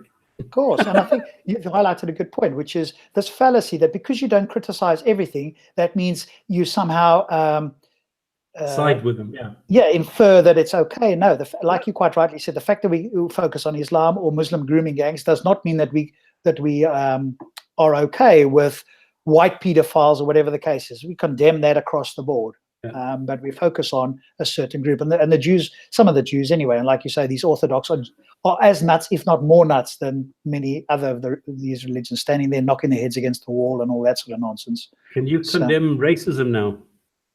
Who, me? Because you read this, tell us your story, how you stopped being a racist in South Africa. Yeah. So I've told that, haven't I? I think somebody wants to hear it again. Long story. I mean, I was brought up in a family where we were in, we actually, do I want to go that far? Let's just say I wasn't originally born in South Africa, but most of my life was spent in South Africa up until I moved to the UK. And I was born in another African country. And my parents thought that because it was a colonial country, my parents thought that that we kind of owned it, and that all the blacks were, you know, idiots and sort of lower than whites. And, you know, that's obviously the thought process I had in my head. And then I went to work and grew up and looked around and spoke to people and, you know, broke out of what my parents, family, ancestors had said. And went, no, they're not like this. I mean, yes, there's, you know, low educated people in all spheres of life. And I ate and I stayed with people and I invited them and I went, hey, I'm now having my own experience. These people are just like me. We have a different skin color. We communicate, you know, we've got similar thoughts, etc. So, and then of course I came to the UK and it's like, wow, you know, everything's kind of, you know, there's very intelligent people, way smarter than me, of every skin color in the world. I mean, you know, this is just to base something on a person's skin color as an a priori, you know, way of discriminating, or saying that just because you've seen some, you know, people that aren't educated, then to extrapolate that to all people, you know, is demonstrably false. And I've spoken to family members who are still alive, and we've had interesting discussions, and I've pointed this out. And some of them have moved, some haven't, and you know, they are where they are. You know, there's nothing I can do about it. But you were not listening to the beginning of the show where I explained this? No, sorry, no. I obviously you are mirroring exactly what I said. Okay. Cool. Sure. Toronto City Hall hosts Muslim call to prayer in Canada. Toronto can't handle the influx of Muslim migrants, requiring the closing of multiple community centers and the cancelling of public programs, but they will submit to this. Now, this is City Hall, and they will open with a Muslim call to prayer. But now, I don't want to be called misrepresenting, all right? So what this actually is, because of course this is being milked, they were told that opening with a Christian prayer was unconstitutional because the government is secular and they're not allowed to favor any one religion over the other. What country, sorry? Canada. Mm. And Okay. therefore, they said, well, if we want to continue opening with a prayer, we will go and take other, well, what do you call it, faiths or other religions or other ideologies and take their prayers. And like this, we can keep our Christian one. So it's a double-edged sword here where they want to keep the prayer and now they have to pray what other communities pray, demonstrating that there are others so that maybe people think about this too. Well, they haven't learned their lesson. That's where the US, the founding fathers of the US had the right idea. You separate church and state, and then there's no prayer. Now, of course, in the US, they regularly, go against the Constitution with prayers in Congress, but then you should have a Muslim call to prayer, Hindu call to prayer, an atheist call to secular critical thinking and science, so you should have everything. But obviously some people haven't learned their lesson, but it was enshrined in the Constitution, and that's the fairest way.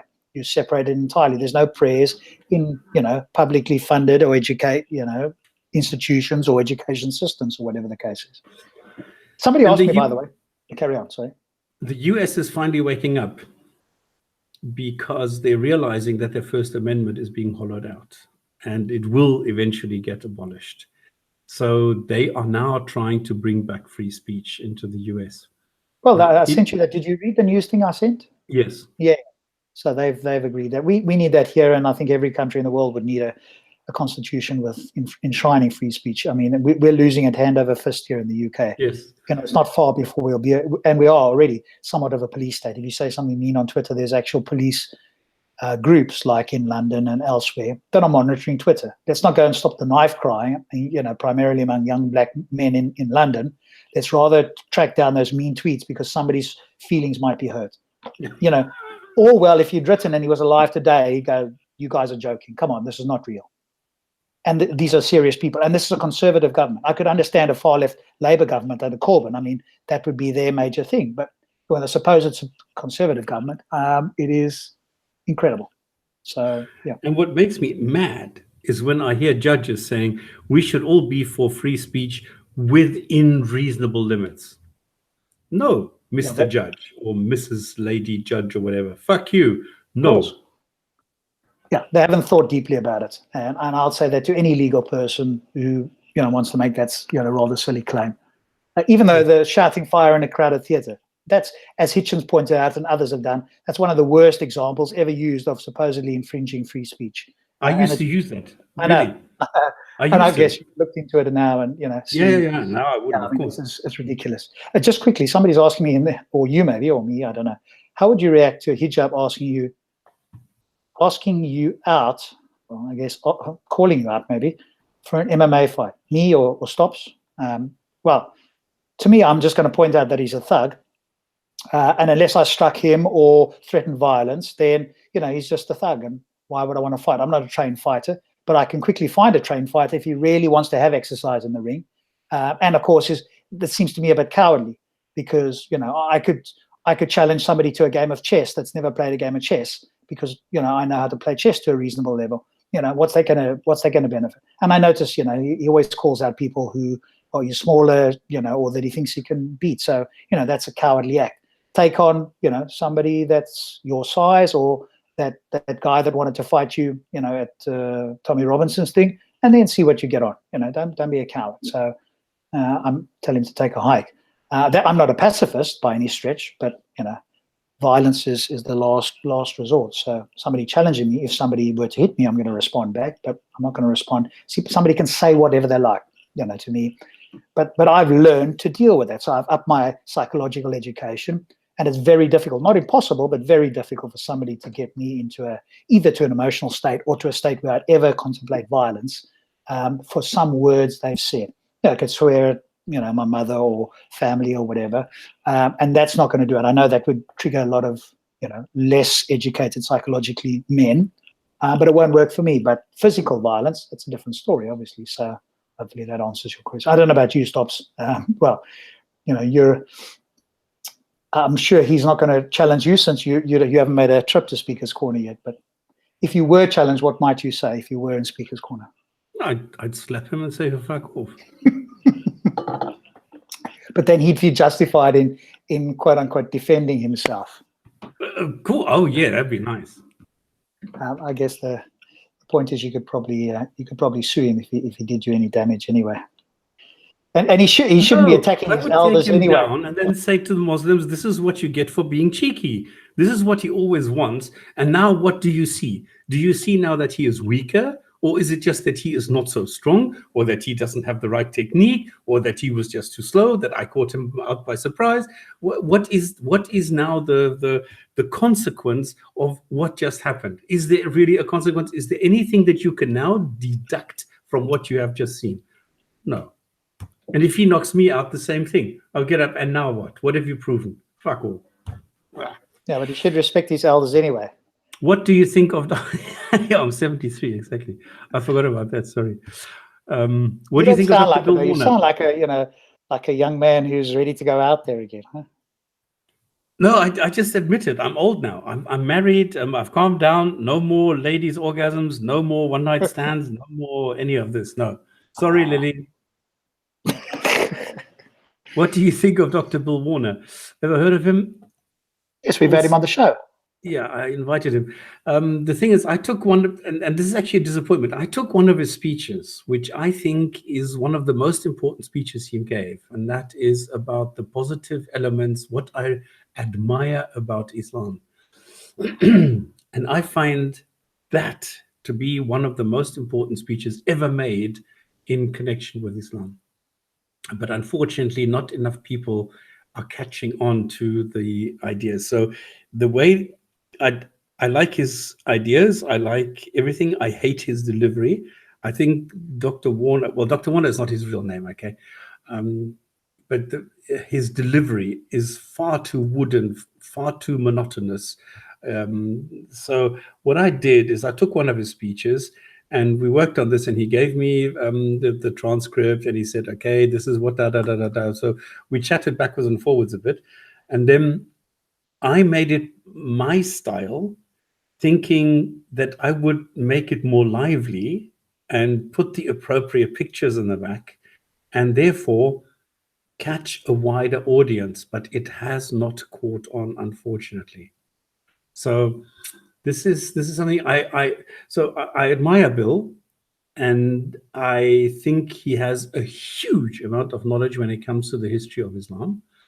I love his approach of taking the Quran and modifying it, making it into a chronologically matching document to the seerah, to the biography.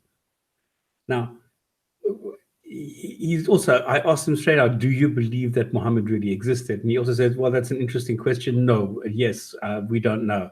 So he's also undecided about this. And yet he had the academic rigor to go through with this project and create this book in a chronological order, which makes a lot more sense if you read the story the way that he wrote it. Well, just a quick thing on that. I did ask him on the show, I don't know if you remember, how long did he take, or did he do it originally? Yeah. And he said somebody in Belgium originally did it, and he took that and then redid it and made it into the, what did he call it?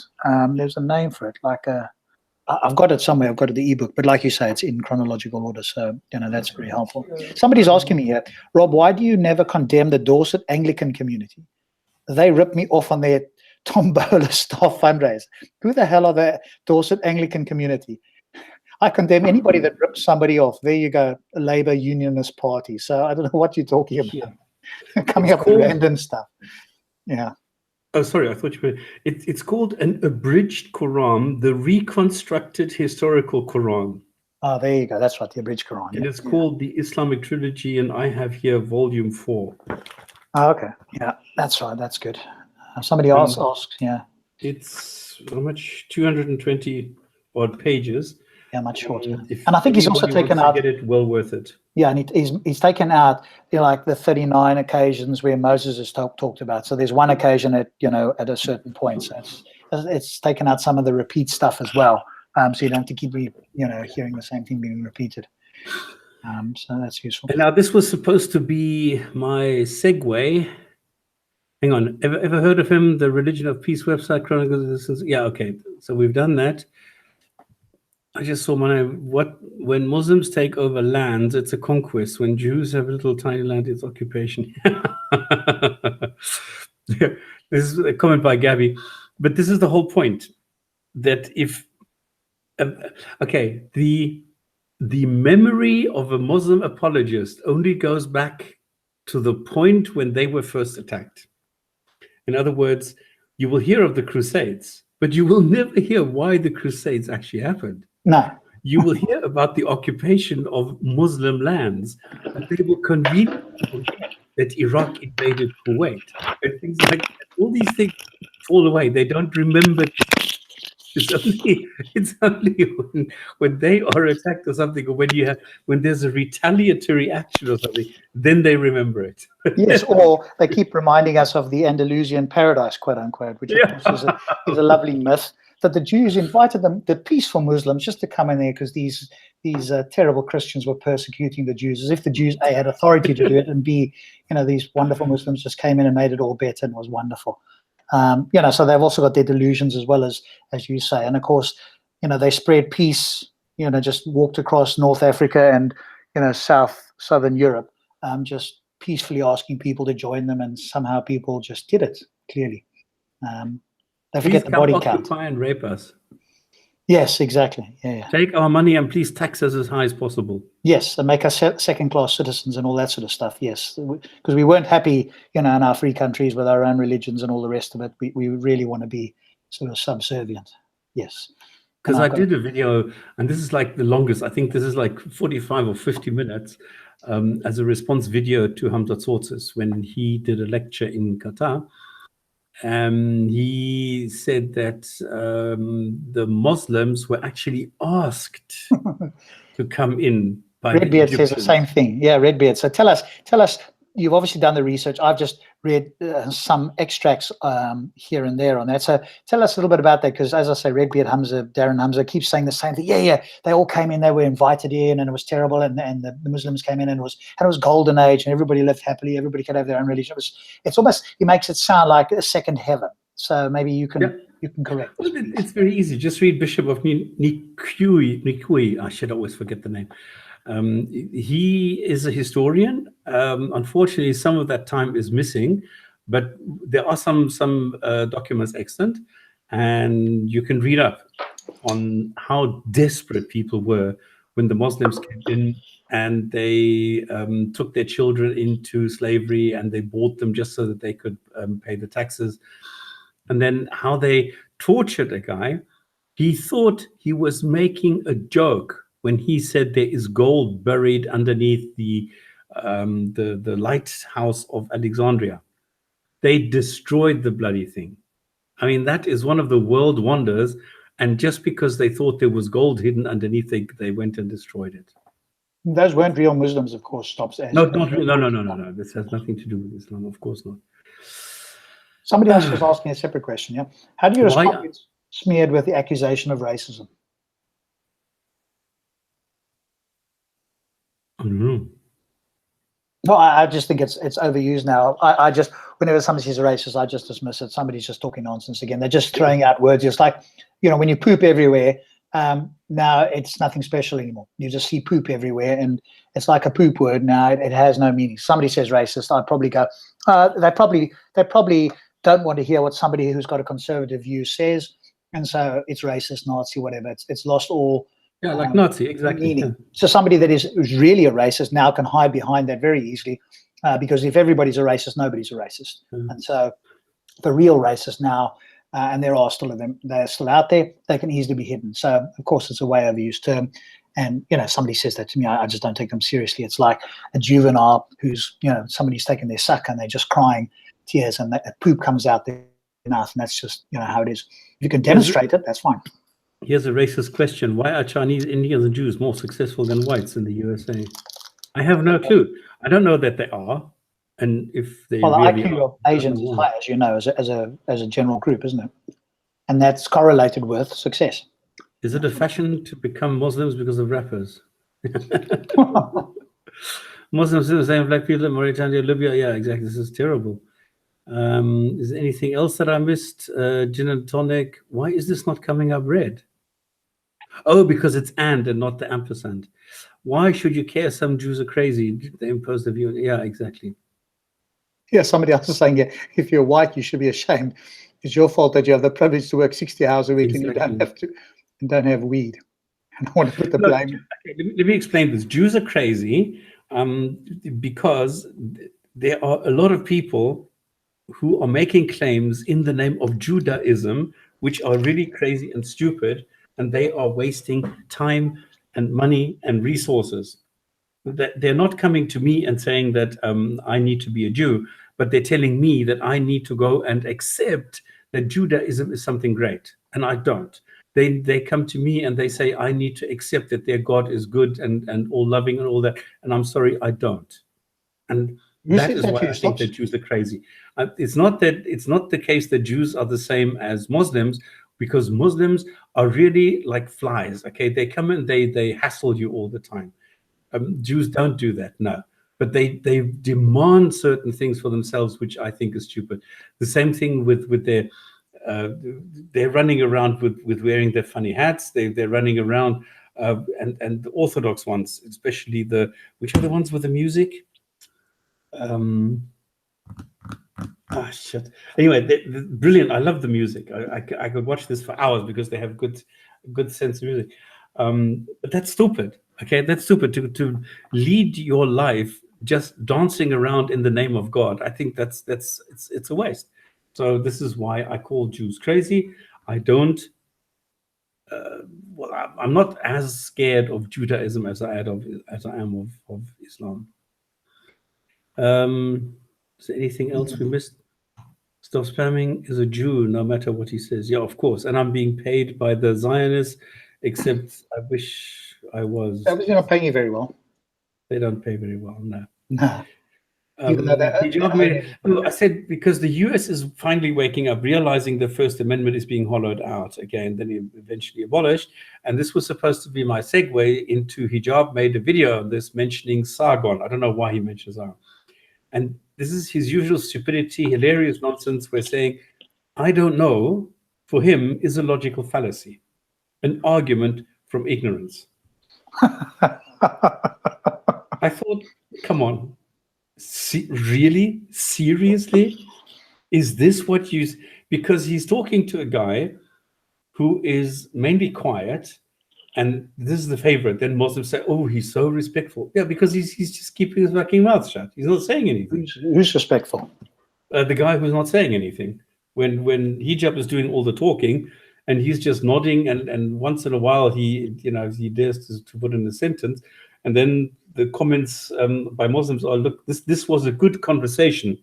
I think, yeah, of course, because he was shutting up all the time. It's always a good conversation when either a non-Muslim agrees with some Muslim point, or as you say, they don't say anything, and the Muslim can just have a monologue and talk nonsense, and is not challenged on his nonsense. That's exactly it. And the viewers go, oh, that was great. Yeah, it was great when he's not challenged. I want to see how when they say it was great with Adnan completely exposing his nonsense when Jamie presented the error in the Quran. He just babbled complete nonsense. Yeah. Okay, what I had, and I never got around to, is some crazy comments here, because I don't really understand this. I must be quite honest, because this guy is rambling on, and Black Dunya is making stupid comments about this. I've never quite understood. I know Michael. Michael Hopefully he'll come on the show at some point. He's got a PhD, I think, in philosophy, and I think it's ethics. So hopefully he's going to come on and talk about that. But the guy with the speech impediment. I don't know if he's got a speech impediment. Might have a slight lisp, but I don't know if you call that a speech impediment. But he gets passionate at the park, no doubt about it. But nice enough guy to me. And if you saw all the comments, so Black Dunya put this up, and even all the Muslims were condemning this video, telling him to take it down. And how's this Dawah and all this sort of stuff. And you can see what happens, So they all get this effect now because they've been challenged and sort of they're not looking particularly good. Now the idea is for him to go out and or other Muslims to try and make non-Muslims look stupid. And some of the Muslims have correctly pointed out, that's a very bad way. That's not what Dawah is all about. This is a bad video. I don't have respect for you, Black Dunya. If you go read the comments, and there's some of them. No, that's a different one you've got up there now. Okay, then next one is about Shabir, who after the severe beating he got from Sarah, thankfully stayed away for a while, but now he's back and doing exactly the same thing, still spouting that same lies, same nonsense, same ridiculous bullshit. And he's also got a lady that he's talking to. This is what the comments are about. Welcome back, Ustad. Now, Ustad is just it's a title. It's like a title of respect, that he knows his shit and stuff like that. But I'm sorry, no, okay, he doesn't. He knows it better than like Kenny and Nadia and those guys. But he is deluded and he has no clue when it comes to science or anything like that. So he's also totally lost when it comes to these things. So he's also like evolution, no, can't be, and this, but he doesn't understand what it actually is. So this is why. Yeah, and if you listen to him, he's always going back to the origin. Yeah, he doesn't understand evolution. So I want to take it back to the origin. Can you use evolution to explain consciousness? What a dumbass. I want to take it back to the beginning. No, well, that's not evolution. So you don't understand evolution. You want to talk about abiogenesis or panspermia? That's a different topic. Yeah. No, but he wants to do what he wants to do, of course. One of the best speakers in HP. What is HP? Oh, Hyde Park Speakers Corner. Gentle, persuasive, and convincing. Only too credible and gullible people. Credulous, gullible people. Yeah. And then he says, listen, this must be the first name because Shabir, the other Shabir, is Dr. Shabir Ali. Oh, my God. Oh, goodness, no. Okay. Hilarious. The best Islam communicator of our time is back in Speaker Corner. We need to bring Shabir every week. No, please. It's like Darren Brown has appeared in Speaker's Corner and he's just hypnotized the entire, Muslim population there. Very well done, Shabir. You was on fire here. You was on fire, yeah. Shocking to see intelligent people not understanding basic things. Yeah, his brain's on fire. It's melting. That's what's really on fire. Okay, let me quickly run through these and then I'll get in our guests. Let me just release him. There you go. Okay, you are on. Why can't I show and broadcast? There you are. Okay. Let me just run through the crazy comments and then we'll talk to you. Is that okay with you? I mean, that's fine. Yeah, that's fine. Okay, we'll talk to you just now. I've only got 6 today. So Omar the man, the myth, the legend, Omar the mighty one. This is the guy that I was talking about in the beginning who was not sent to jail. Unlike Tommy Robinson, who committed like such egregious crimes, Omar, who actually hit a policeman over the head with his stick, he is the myth, the legend, the mighty one. Then who's this liar? Shut your mouth before. Oh, this is a reaction to Jamie. Yeah. Bringing up the fractions in the Quran, which is, I mean, that's a clear-cut mistake. I think this one might have been the meteor, the flying, what do you call it, the shooting stars or whatever. Shooting stars. Anyway, but yeah. I mean, these are mistakes where Allah shows his ignorance and doesn't know what he's talking about. And this is what Jamie was pointing out. Somebody doesn't like that. So he's, liar, shut your mouth before we get you, you little skinny boy, we would destroy you. And They you are said, responding. you could try and respond to Jamie's point. I mean, why don't you do that? Why Of don't you course not. attempt the same? I mean, well, they can't respond, can they? So violence or emotion is the And then it's atheist desperation getting more desperate. I don't know. I don't know what satisfaction they get out of this. And Adnan, then, I've had a conversation before. Again, completely deluded Muslim. As obviously I have, this was, I can't remember what this video was on. So I think this was the Adnan one, Adnan as well. So, yeah, because he goes and says, how many tafsirs have you read? And if you haven't read 15,000 tafsirs, you're not entitled to your opinion. I mean, that is so stupid. I mean, I said to him, it's Adnan. Okay. I think you mean the Muslim Adnan desperation. The inheritance error is a knockdown against the inherent Quran claim, and Adnan did not address the error highlighted by Jamie. Even other Muslims in the park have quietly conceded that Adnan is a poor representative of Islam. People have come and spoken to me quietly and said, yeah, they don't really interact with him. They don't think much of him. I'm like, oh, I didn't know that.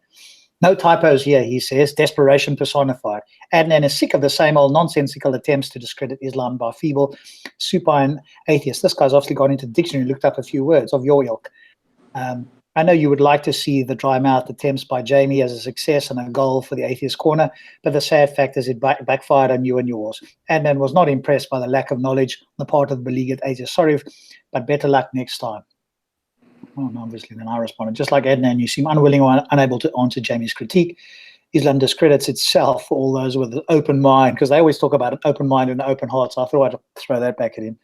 Open heart seems irrelevant. So perhaps you'll eventually notice, or perhaps you'll just keep avoiding the critique. But I sort of understand why. When presented with a knockdown argument, I can't quite see it because we've got the little icons over it here. I don't know if you can see it. Or maybe you can just move it up a bit, Stops. I don't know if you can. No, can't really. Okay. When presented with a knockdown arg. Okay. We've gone on to the next one. Not in this program. Oh, okay. This is I'm in. People can view it, but I can't see it because we've got these things over the top of it. Yeah. I can see the icons are on top of it. Okay. I can see it here, but because I'm operating Manicam, but you can't see it there because the icons are on top. And I can't adjust this. Yes, I can. I'm talking absolute shit. Sorry. And now I can go and put this. Okay, it's not that important really. I just sort of said to you, when presented with a knockdown argument, you have an evangelical attachment to your ideology. Something has to give, and in your case, and some other Muslims that you're critical, it goes off the page there. So I can't quite see it on this. Maybe I need to make my thing wider now. Just make it a bit smaller, Stops, not bigger, smaller. Yeah, but if I go there all the way, then now it's your critical thinking. Now go back to the left.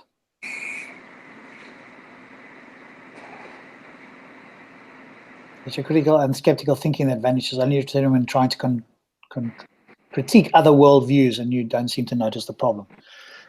So I'm just pointing out the obvious for him. And of course, this is not a response to anything as is obviously demonstrable. But hey, this guy will remain delusional, I guess. And this is quite classical. So which of the 3 points you think you disagree with? Oh, goodness. I mean, this is delusion squared, I think. And let's not go through everything here now. So, like, Inspector Monkfish brought up 3 very rational and very reasonable points. You cannot follow the instructions in the Quran perfectly if you only have the Quran. In order to compensate for this, Muslim scholars have had to fix it later, and that's it. And which does something different from what it says in the Quran. So very reasonable, very rational, very normal, obvious mistakes in the Quran, but he doesn't want to know. Yeah, and then the guy tries to answer and just, they are. You can see the desperation, can't you? It's just. But no. Atheists think they are so smart and think everyone else is fool. I also believe in science. Does he pray to science too? I also believe in truth. Maybe he also prays to truth. And I also believe in God because he prays to God. Dumb atheist. That's putting us straight. Welcome back, Ustad Shabir Yusuf Salam. This is sorry. Brother Shabir, you are more than amazing to deal non-believers. Great work. He's just got these guys completely hypnotized, isn't he? Just with the psychological language that he's using. These guys think he's saying such a lot when he's saying absolutely nothing, and just using something called Milton models in psychology. And it's really is to hypnotize people, not in the traditional sense of hypnotizing them like you'd see at a stage show, but you go into a state of hypnosis when certain language patterns are used in conjunction, and your brain it's not as easy to think critically because your brain's trying to work out things, and it's very ambiguous, and the sentences are tied together, and it's an effective technique that's used in psychology to help people with psychological issues. But of course, it's exactly the wrong technique to use if you were going to have a rational, reasonable, and honest conversation. But then, of course, that's not the point, is it? No. So, should we welcome in? Why so religious? I'm sure you wanted to say something. How are you?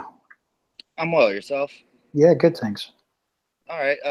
So I'm at work again, so I'm going to blow through this. This is in retrospect of earlier when it was just Imam Brother speaking, and there were some comments that he was referring to. Firstly, when it comes down to Islamophobia, there is no definition that says that is an actual phobia. What it refers to is the dislike or hatred of, or prejudice, they say, of some of them, of Islam as a political teaching. Now, when you say phobia, that is an irrational fear. It's kind of like if you look at it with homophobia, which also doesn't say that it's an irrational fear in any definition. It's just saying a dislike or a prejudice of homosexuals. And the reason that they use this as a phobia is because they know that there's nobody walking down the street who sees a Muslim who's scared that they're going to get turned into a Muslim. Just like nobody is scared that they're walking down the street and see a homosexual, that they're going to get turned into a homosexual. That makes no sense. So what they did was they changed the definition to try to make it more encompassing, and then that way there's more victimization on the part of the people who they're talking about, and more demonizing of the people that they want to go against, and it causes a bigger demographic, if you will. And what I always say to people when they talk about Islamophobia, I say, ask a Muslim in Pakistan who is a homosexual if he's homophobic, or a person in Saudi Arabia who wants to leave Islam. Tell me if they're Islamophobic. And that's always my retort. Or is a wife who's getting beat by her husband while he recites the Qur'an. Is that part of Islamophobia? That's always my response to them. And then one more thing that was brought up was the concept of somebody asked, why don't atheists take on Islam that much? And I'd say the reason that is because most atheists come from the West or in westernized countries. You know, Japan has one of the highest atheist populations in the world, and they're not a Western country, but they've been westernized. And the religion that they followed, what that the emperor was God on earth, was shown to be so disproven, and they've never really recovered as a religious ideology concept. They've never taken to other religions because the ones that they have followed for generations was just shattered in front of them. And then when you look at the West, most Western people grow up around Christianity. So I would say when they become atheists, they know more about Christianity. So that's what they tend to talk about. But then it takes them time to actually learn about Islam to try to debate that. And in my opinion, the Quran is a short book. A lot of people across the world, Muslims themselves who read it, can read it in about 3 or 4 days. And then but then there's so many Muslim apologists who's going to say things like, well, you don't know Arabic. Like last week you had on that person I called in, and something that really always gets to me is when Muslims say, oh, you don't know Arabic. And I always ask them, show me the verse that says that Arabic is important. If you can do that, then you're making a rational debate about your cause that I need to know Arabic. But the Quran never says that. And it's actually a fallacy when you think of it. I did a video called The Fallacy of, where what it's equating to is I've never heard anybody say you have to read The Tale of Two Cities in French to understand it. Nobody says that The Adventures of Tom Sawyer is not a literary classic unless you know English.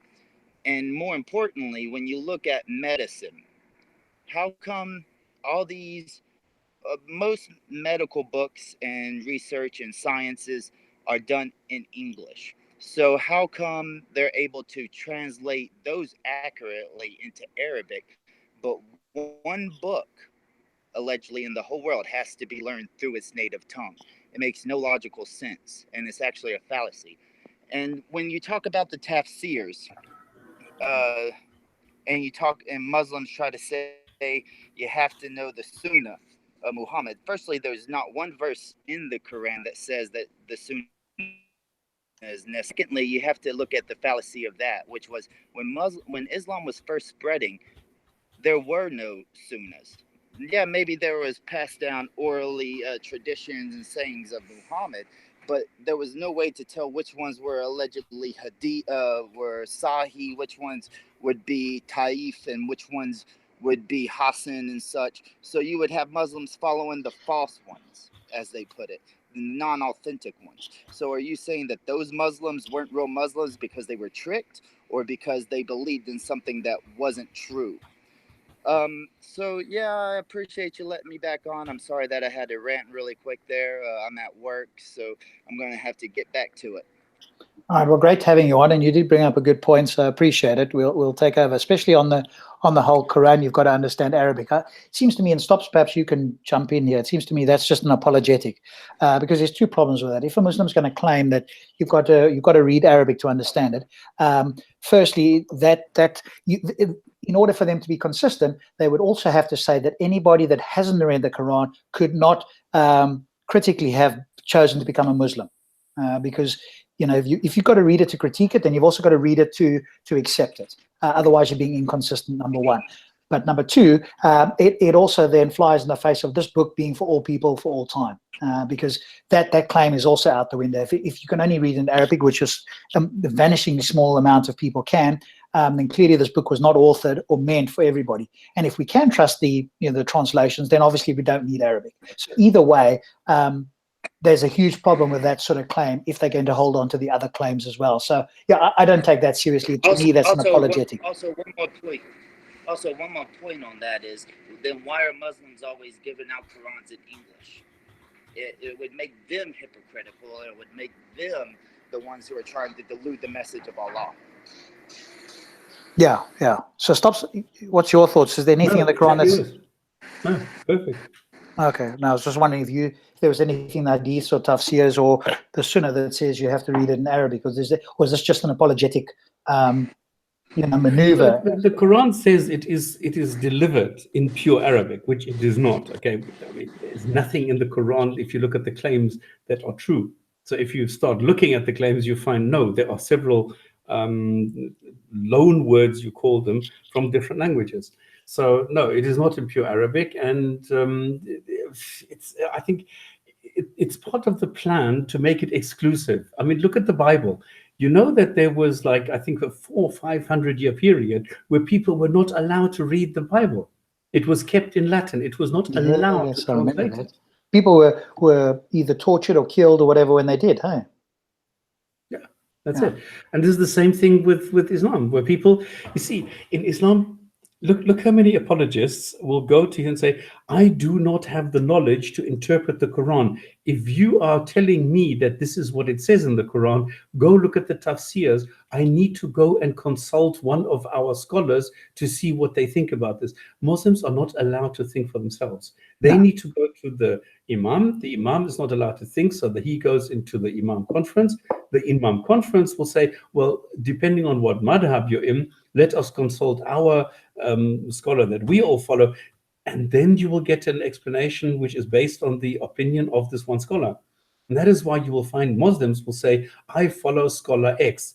And this is why if he is Abu Layth, for example, he is more moderate or whatever. So this is the way that it works. You don't get any kind of consensus between Muslims. That's why I say it's like the Matterhorn. If you take one person, put him on the far side, he will tell you the shape of the Matterhorn is exactly the opposite of what the guy on the other side will say. Yeah, absolutely. And it just shatters the absolutely ludicrous claim that this book is clear and complete. Any one of us could write a more clear and concise version of this book. We could take that book, copy it, reword it in such a way that, whichever interpretation we decided to go with, or whoever decided to go with, would be crystal clear. And a version 2 of that would require zero interpretation, and humans themselves could do that. So that just shows how pathetic that claim is, that this is a clear and concise book. This God says, well, I'm not really sure what I'm doing, because if I don't know what I'm doing and you want to know, go to the Jews. They will know. Yeah. And we've got old Kenny on chat here.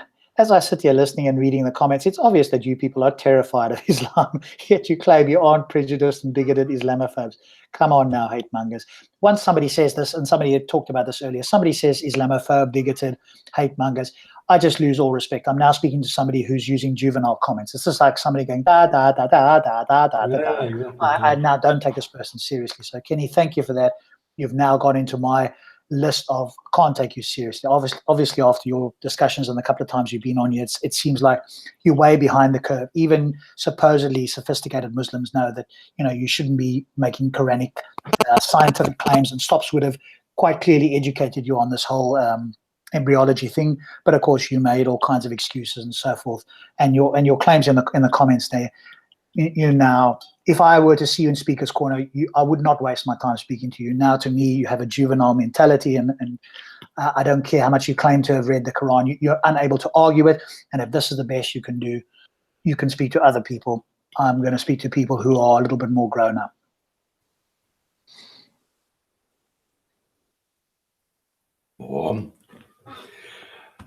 Okay. I'm not going to start a new topic because I was actually going to go into some other things, because I thought, okay, let's go and take a look at what hijab had to say, because there are some really funny moments. Really. You're going to go into the video, you mean? Yeah, but it's too late to do that now. No, let's do it for next time. I was actually thinking, good thought on that. I was going to say, let's do the video critique next week. I mean, I sent Stops a couple in case you wanted to do that, but we're spoiled for choice between hijab and Shabir Yusuf. I mean, between the two of these guys. But Shabir is, he waffles. He rambles on and on and on without saying anything. Yes. At least with hijab, he tells us what Mills says about whatever, and there we can try and follow at least what he is saying. But with Shabir, I mean, but for me, Shabir, it's more about picking up on the technique, because so many people are hypnotized by the multimodal patterns and the other linguistic techniques that are being used. Specifically, I think now, to confuse and to ensure that the conversation does not reach a clear and concise and honest endpoint, whatever that is. And so for me, when it's, you quite rightly say, the mouth opens and lots of words and sentences come out, but nothing substantial comes out. But it's more a case of, here's the tactics. Here's what's actually going on, viewers. Let me explain it to you, because I'm understanding some of this stuff, and I did some of it years ago. And it took me a while, because in the beginning, I expect most people to be concise and honest and attempt to have a rational and reasonable conversation. So I kind of fell for this in the first couple of times I spoke to him as well. And then I went, hang on a moment, let me go look at this, because I was just maybe blindly, in a sense, just being very charitable with everybody I speak to. And so for me now, it's to educate people on, here's what's going on. Listen to what's being said here, and actually this is complete nonsense, or it contradicts something else, or listen to the ambiguity, and this is specifically designed from a psychological point of view to put the other person into confusion. And you can see it. And, I've watched many discussions. Obviously, I've had a number myself. And then once somebody's in confusion, then the topic is easily manipulated in a sense. And somebody just brought something up now in the comments about the yardsticks. And so this whole yardstick, that's another technique, which is to shift the burden of proof. Hey, we've got to have a yardstick. You propose it. I'm not going to defend Islam or say it's true. I'm just going to make up crap. And then as soon as I get a gap where I can say this, I'm going to shift the burden of proof, and now you've got to take on the burden here to prove a claim because I can't do it. And it's all these sort of things that it's useful to point out to people, so they can get, I guess, educated on how this man operates. Well, somebody who comes up with some very nice ideas, which I think is hilarious, is a Greek. I think he's a philosopher. He started his channel fairly recently, and he makes some really good movies, some videos. I can't even remember his name. The Greek guy, yes, yeah, he's done some good stuff. He definitely brings up a couple of points that I might not have, and I think that's where having lots of people critiquing different videos, they'll bring up different points of view and different things that either we wouldn't have thought about, and so you get get different perspectives. So I haven't agreed with every single point. I've went, oh, okay, maybe not that, but then there's other things. I mean, yeah, I wouldn't have thought of it that way or whatever. So that's part of this. Okay, 2 points about hijab. The first thing is he debunked the calculations here. No, he didn't. No, he said he went back to his elders, he went back to his boss, so he went back to somebody who knows about these things. And all he said is we need to adjust the fractions accordingly in a proportionate way. In other words, if you have 3 daughters, they no longer get 2/3 or 16/24. They now get 16/27. Well, they get of what's left. They get 2/3 of what's left, or whatever it is. It's a Memberia, is it? Is that how it's pronounced? Memberia, is that the terminology? I don't know. Okay, because Jamie mentioned it, because obviously he had this conversation with hijab. But as you quite rightly pointed out, all he did was the scholars have modified the Quran to make it equal to one. So do we accept the scholars or the Quran? Because you can't accept them both. And of course, Muslims have got no problem with this contradiction. They will somehow rationalize this in their minds, because critical thinking and skepticism and being rational is obviously not ingrained in some of them. And so they just, oh, well, no, you can accept the scholars and the Quran. The Quran's not wrong, and the scholars are just interpreting it. No, they are changing it. But hey, you keep believing your delusional thing. We've pointed this out millions of times. Yeah, and I've showed in the beginning, I also, if you go one level deeper, there's more and more problems as you go a little bit deeper into, like the most superficial one is the one that I brought up there. And that is enough to kill any conversation. You can go deeper and you can find more and more problems. But the other thing is, what he says is, we understand gravity because we have all the formulas for gravity. So we can totally explain it. We know all the formulas and nothing will change there.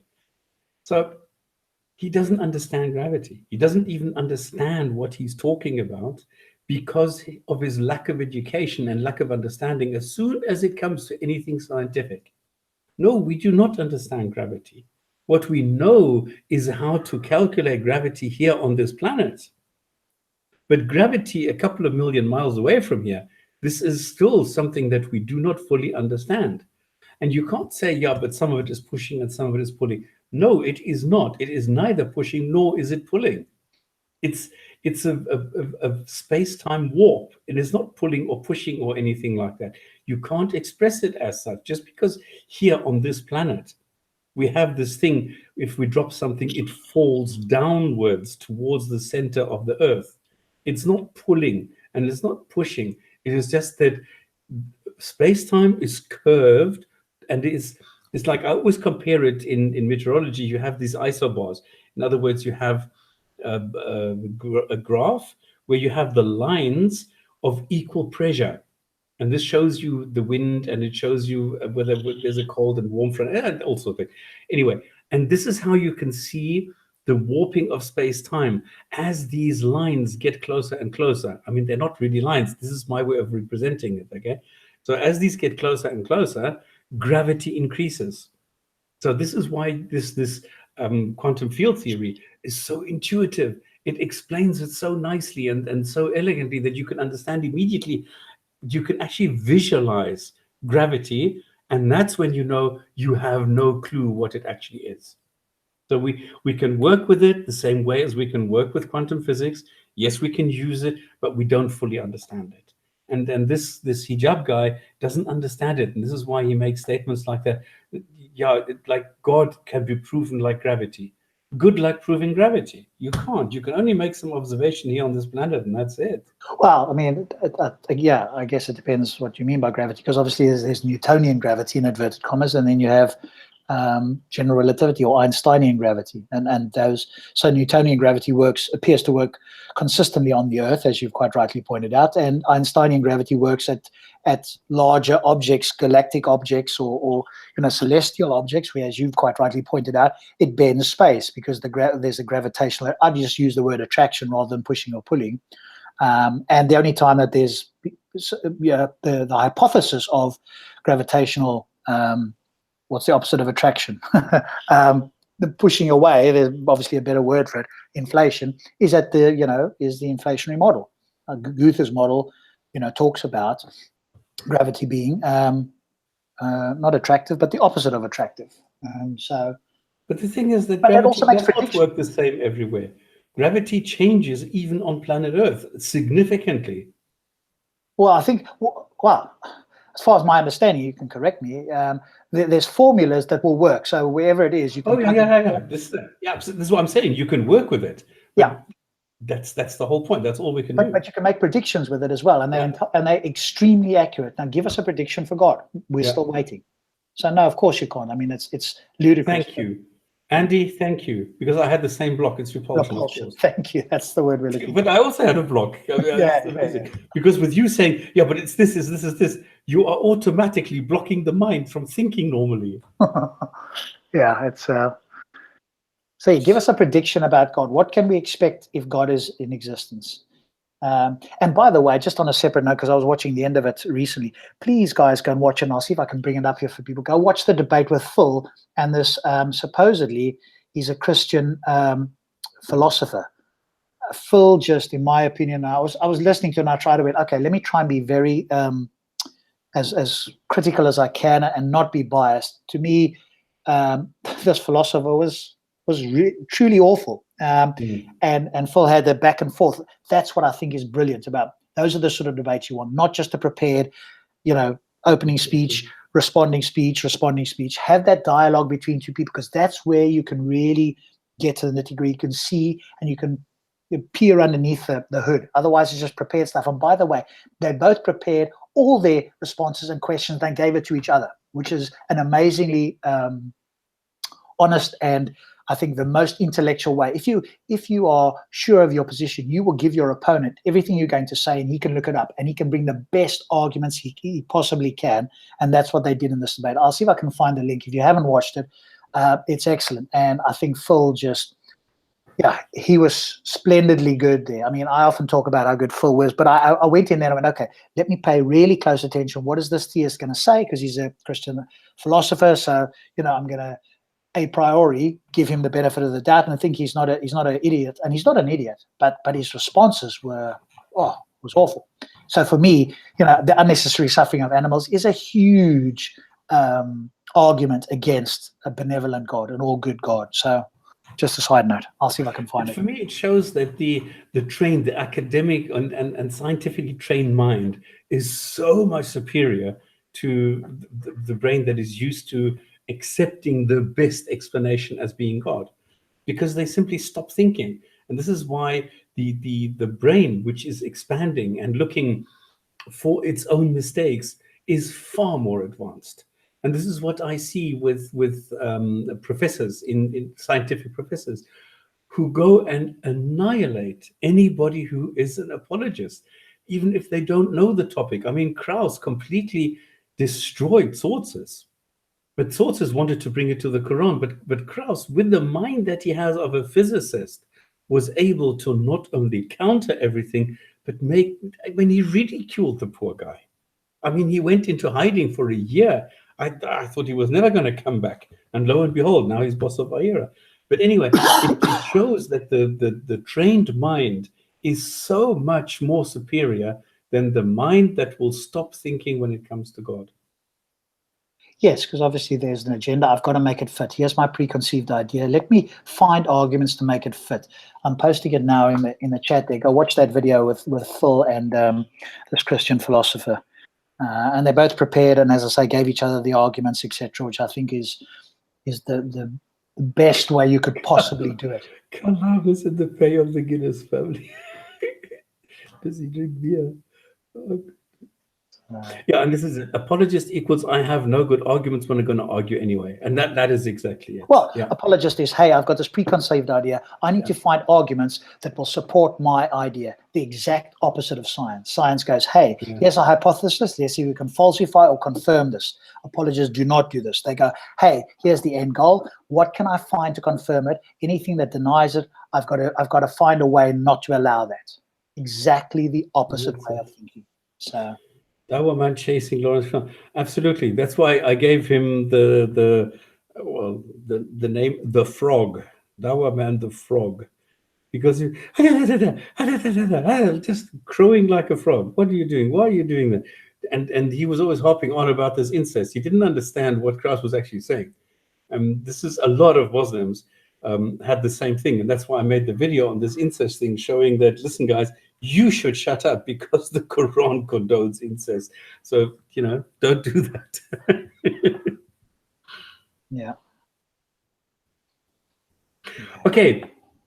Ladies, gents, and others, any last ideas, any last questions? Otherwise, we're going to call it a day. We're going to continue next week.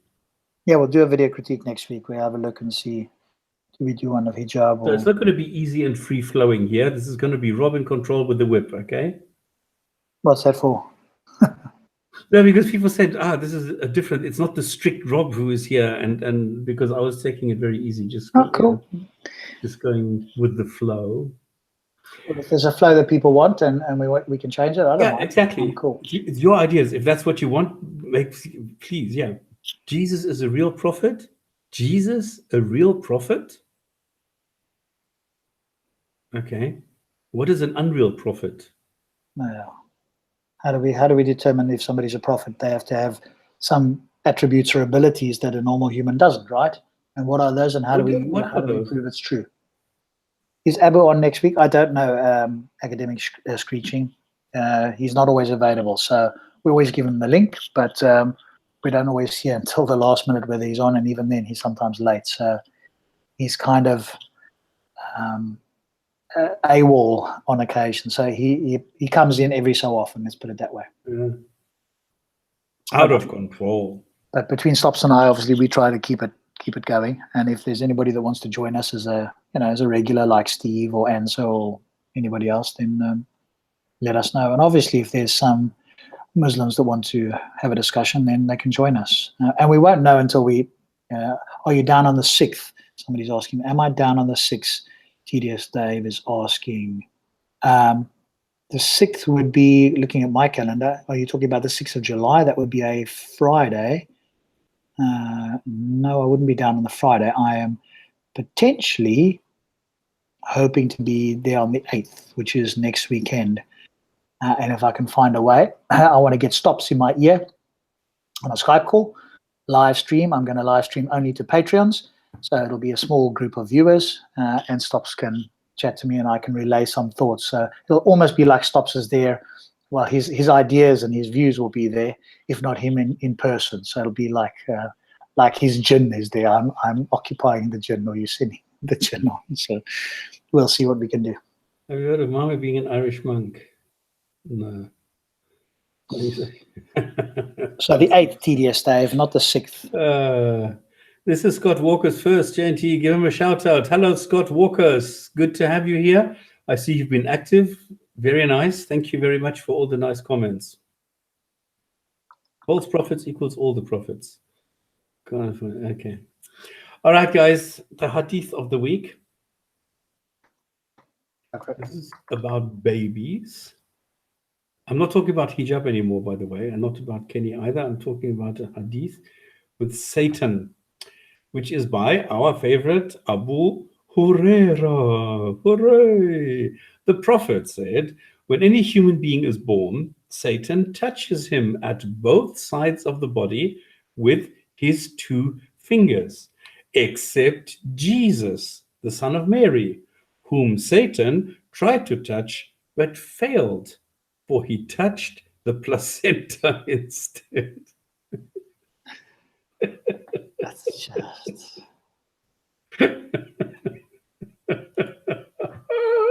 I think it's a thing of, you've pointed out many times, Stops. Most Muslims don't know what's in the hadiths or even most of the Quran. But even if they did, all they would do is either ignore it or get some scholarly, response to this and go, okay, I've got it. Just like Paul, hey, there's a response to this inheritance claim. That's all I need to know. There's a response out there. I'm not going to think. I'm not going to evaluate. I'm good with it. Yeah. Yeah.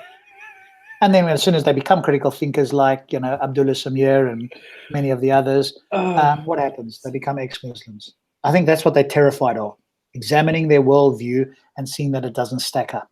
And that's why I think ex-Muslims, just to close off the show really, are kryptonite. Once you hear the ex-Muslim story and they all sort of say some of the things, they've got different stories, etc. But it's like they're waking up from the matrix. They're starting to engage critical thinking. They're understanding science. They're noticing the errors in the Quran that before they just deleted, dismissed, whatever the case is. It's actually uncanny how similar the stories are. Yes, yeah. So I think they're brilliant. And yes, Abdullah Samir, there's a hands up there. So he's been doing a lot of videos recently that I've seen. This will be Sunday, the 8th of July. Okay. The funny thing is, he doesn't specify a time. Who's that? It's quite funny. Sorry? Who's that? Abdullah Samir. Oh, okay. Because Nadia Ahmed has been running away from me. The same as Kenny, first big mouth, and then when you say, okay, let's go for it. So Nadia said, no, I can't, I don't want, and blah, blah, blah. And I have a reputation to protect and you don't. And I thought, what has that got to do with the price of eggs anyway? I mean, we're here to have a chat about embryology, okay? So are you going to, or are you not going to? Yeah, but I'm going to first talk to Abdullah and blah, blah. Okay, so let's see what happens. So he's on next week on the 12th, and then I'll see whether he's still available. I don't even know. I'm not invited, so I'm hopefully going to be only in the chat and helping Abdullah. Apparently, there's somebody else going to be there. I can't remember who. So this is going to be quite interesting, I hope. Is it, because I haven't followed that, so is it like an official debate or even just an unofficial discussion? I mean, because otherwise I can get hold of him and ask him, if he can get you to join, or is it just the two of them having a discussion? No, it's just a chat. Just the two of them, though. Yeah.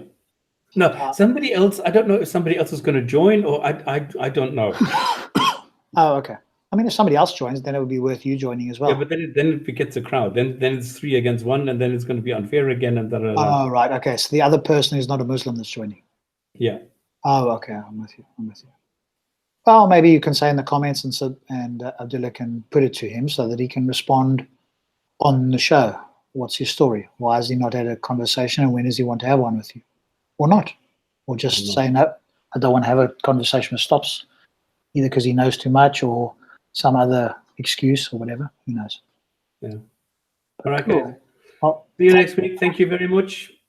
Thank you for If you have hosting. a topic that you want discussed, if you want to have anything highlighted again, but please not just the history, because we've done this so many times now. Then let us know. And I'm now starting to be more active on Facebook. I don't know why, but now people are messaging me, so maybe that's why. See you next week. Bye. Thanks, everybody. Good night.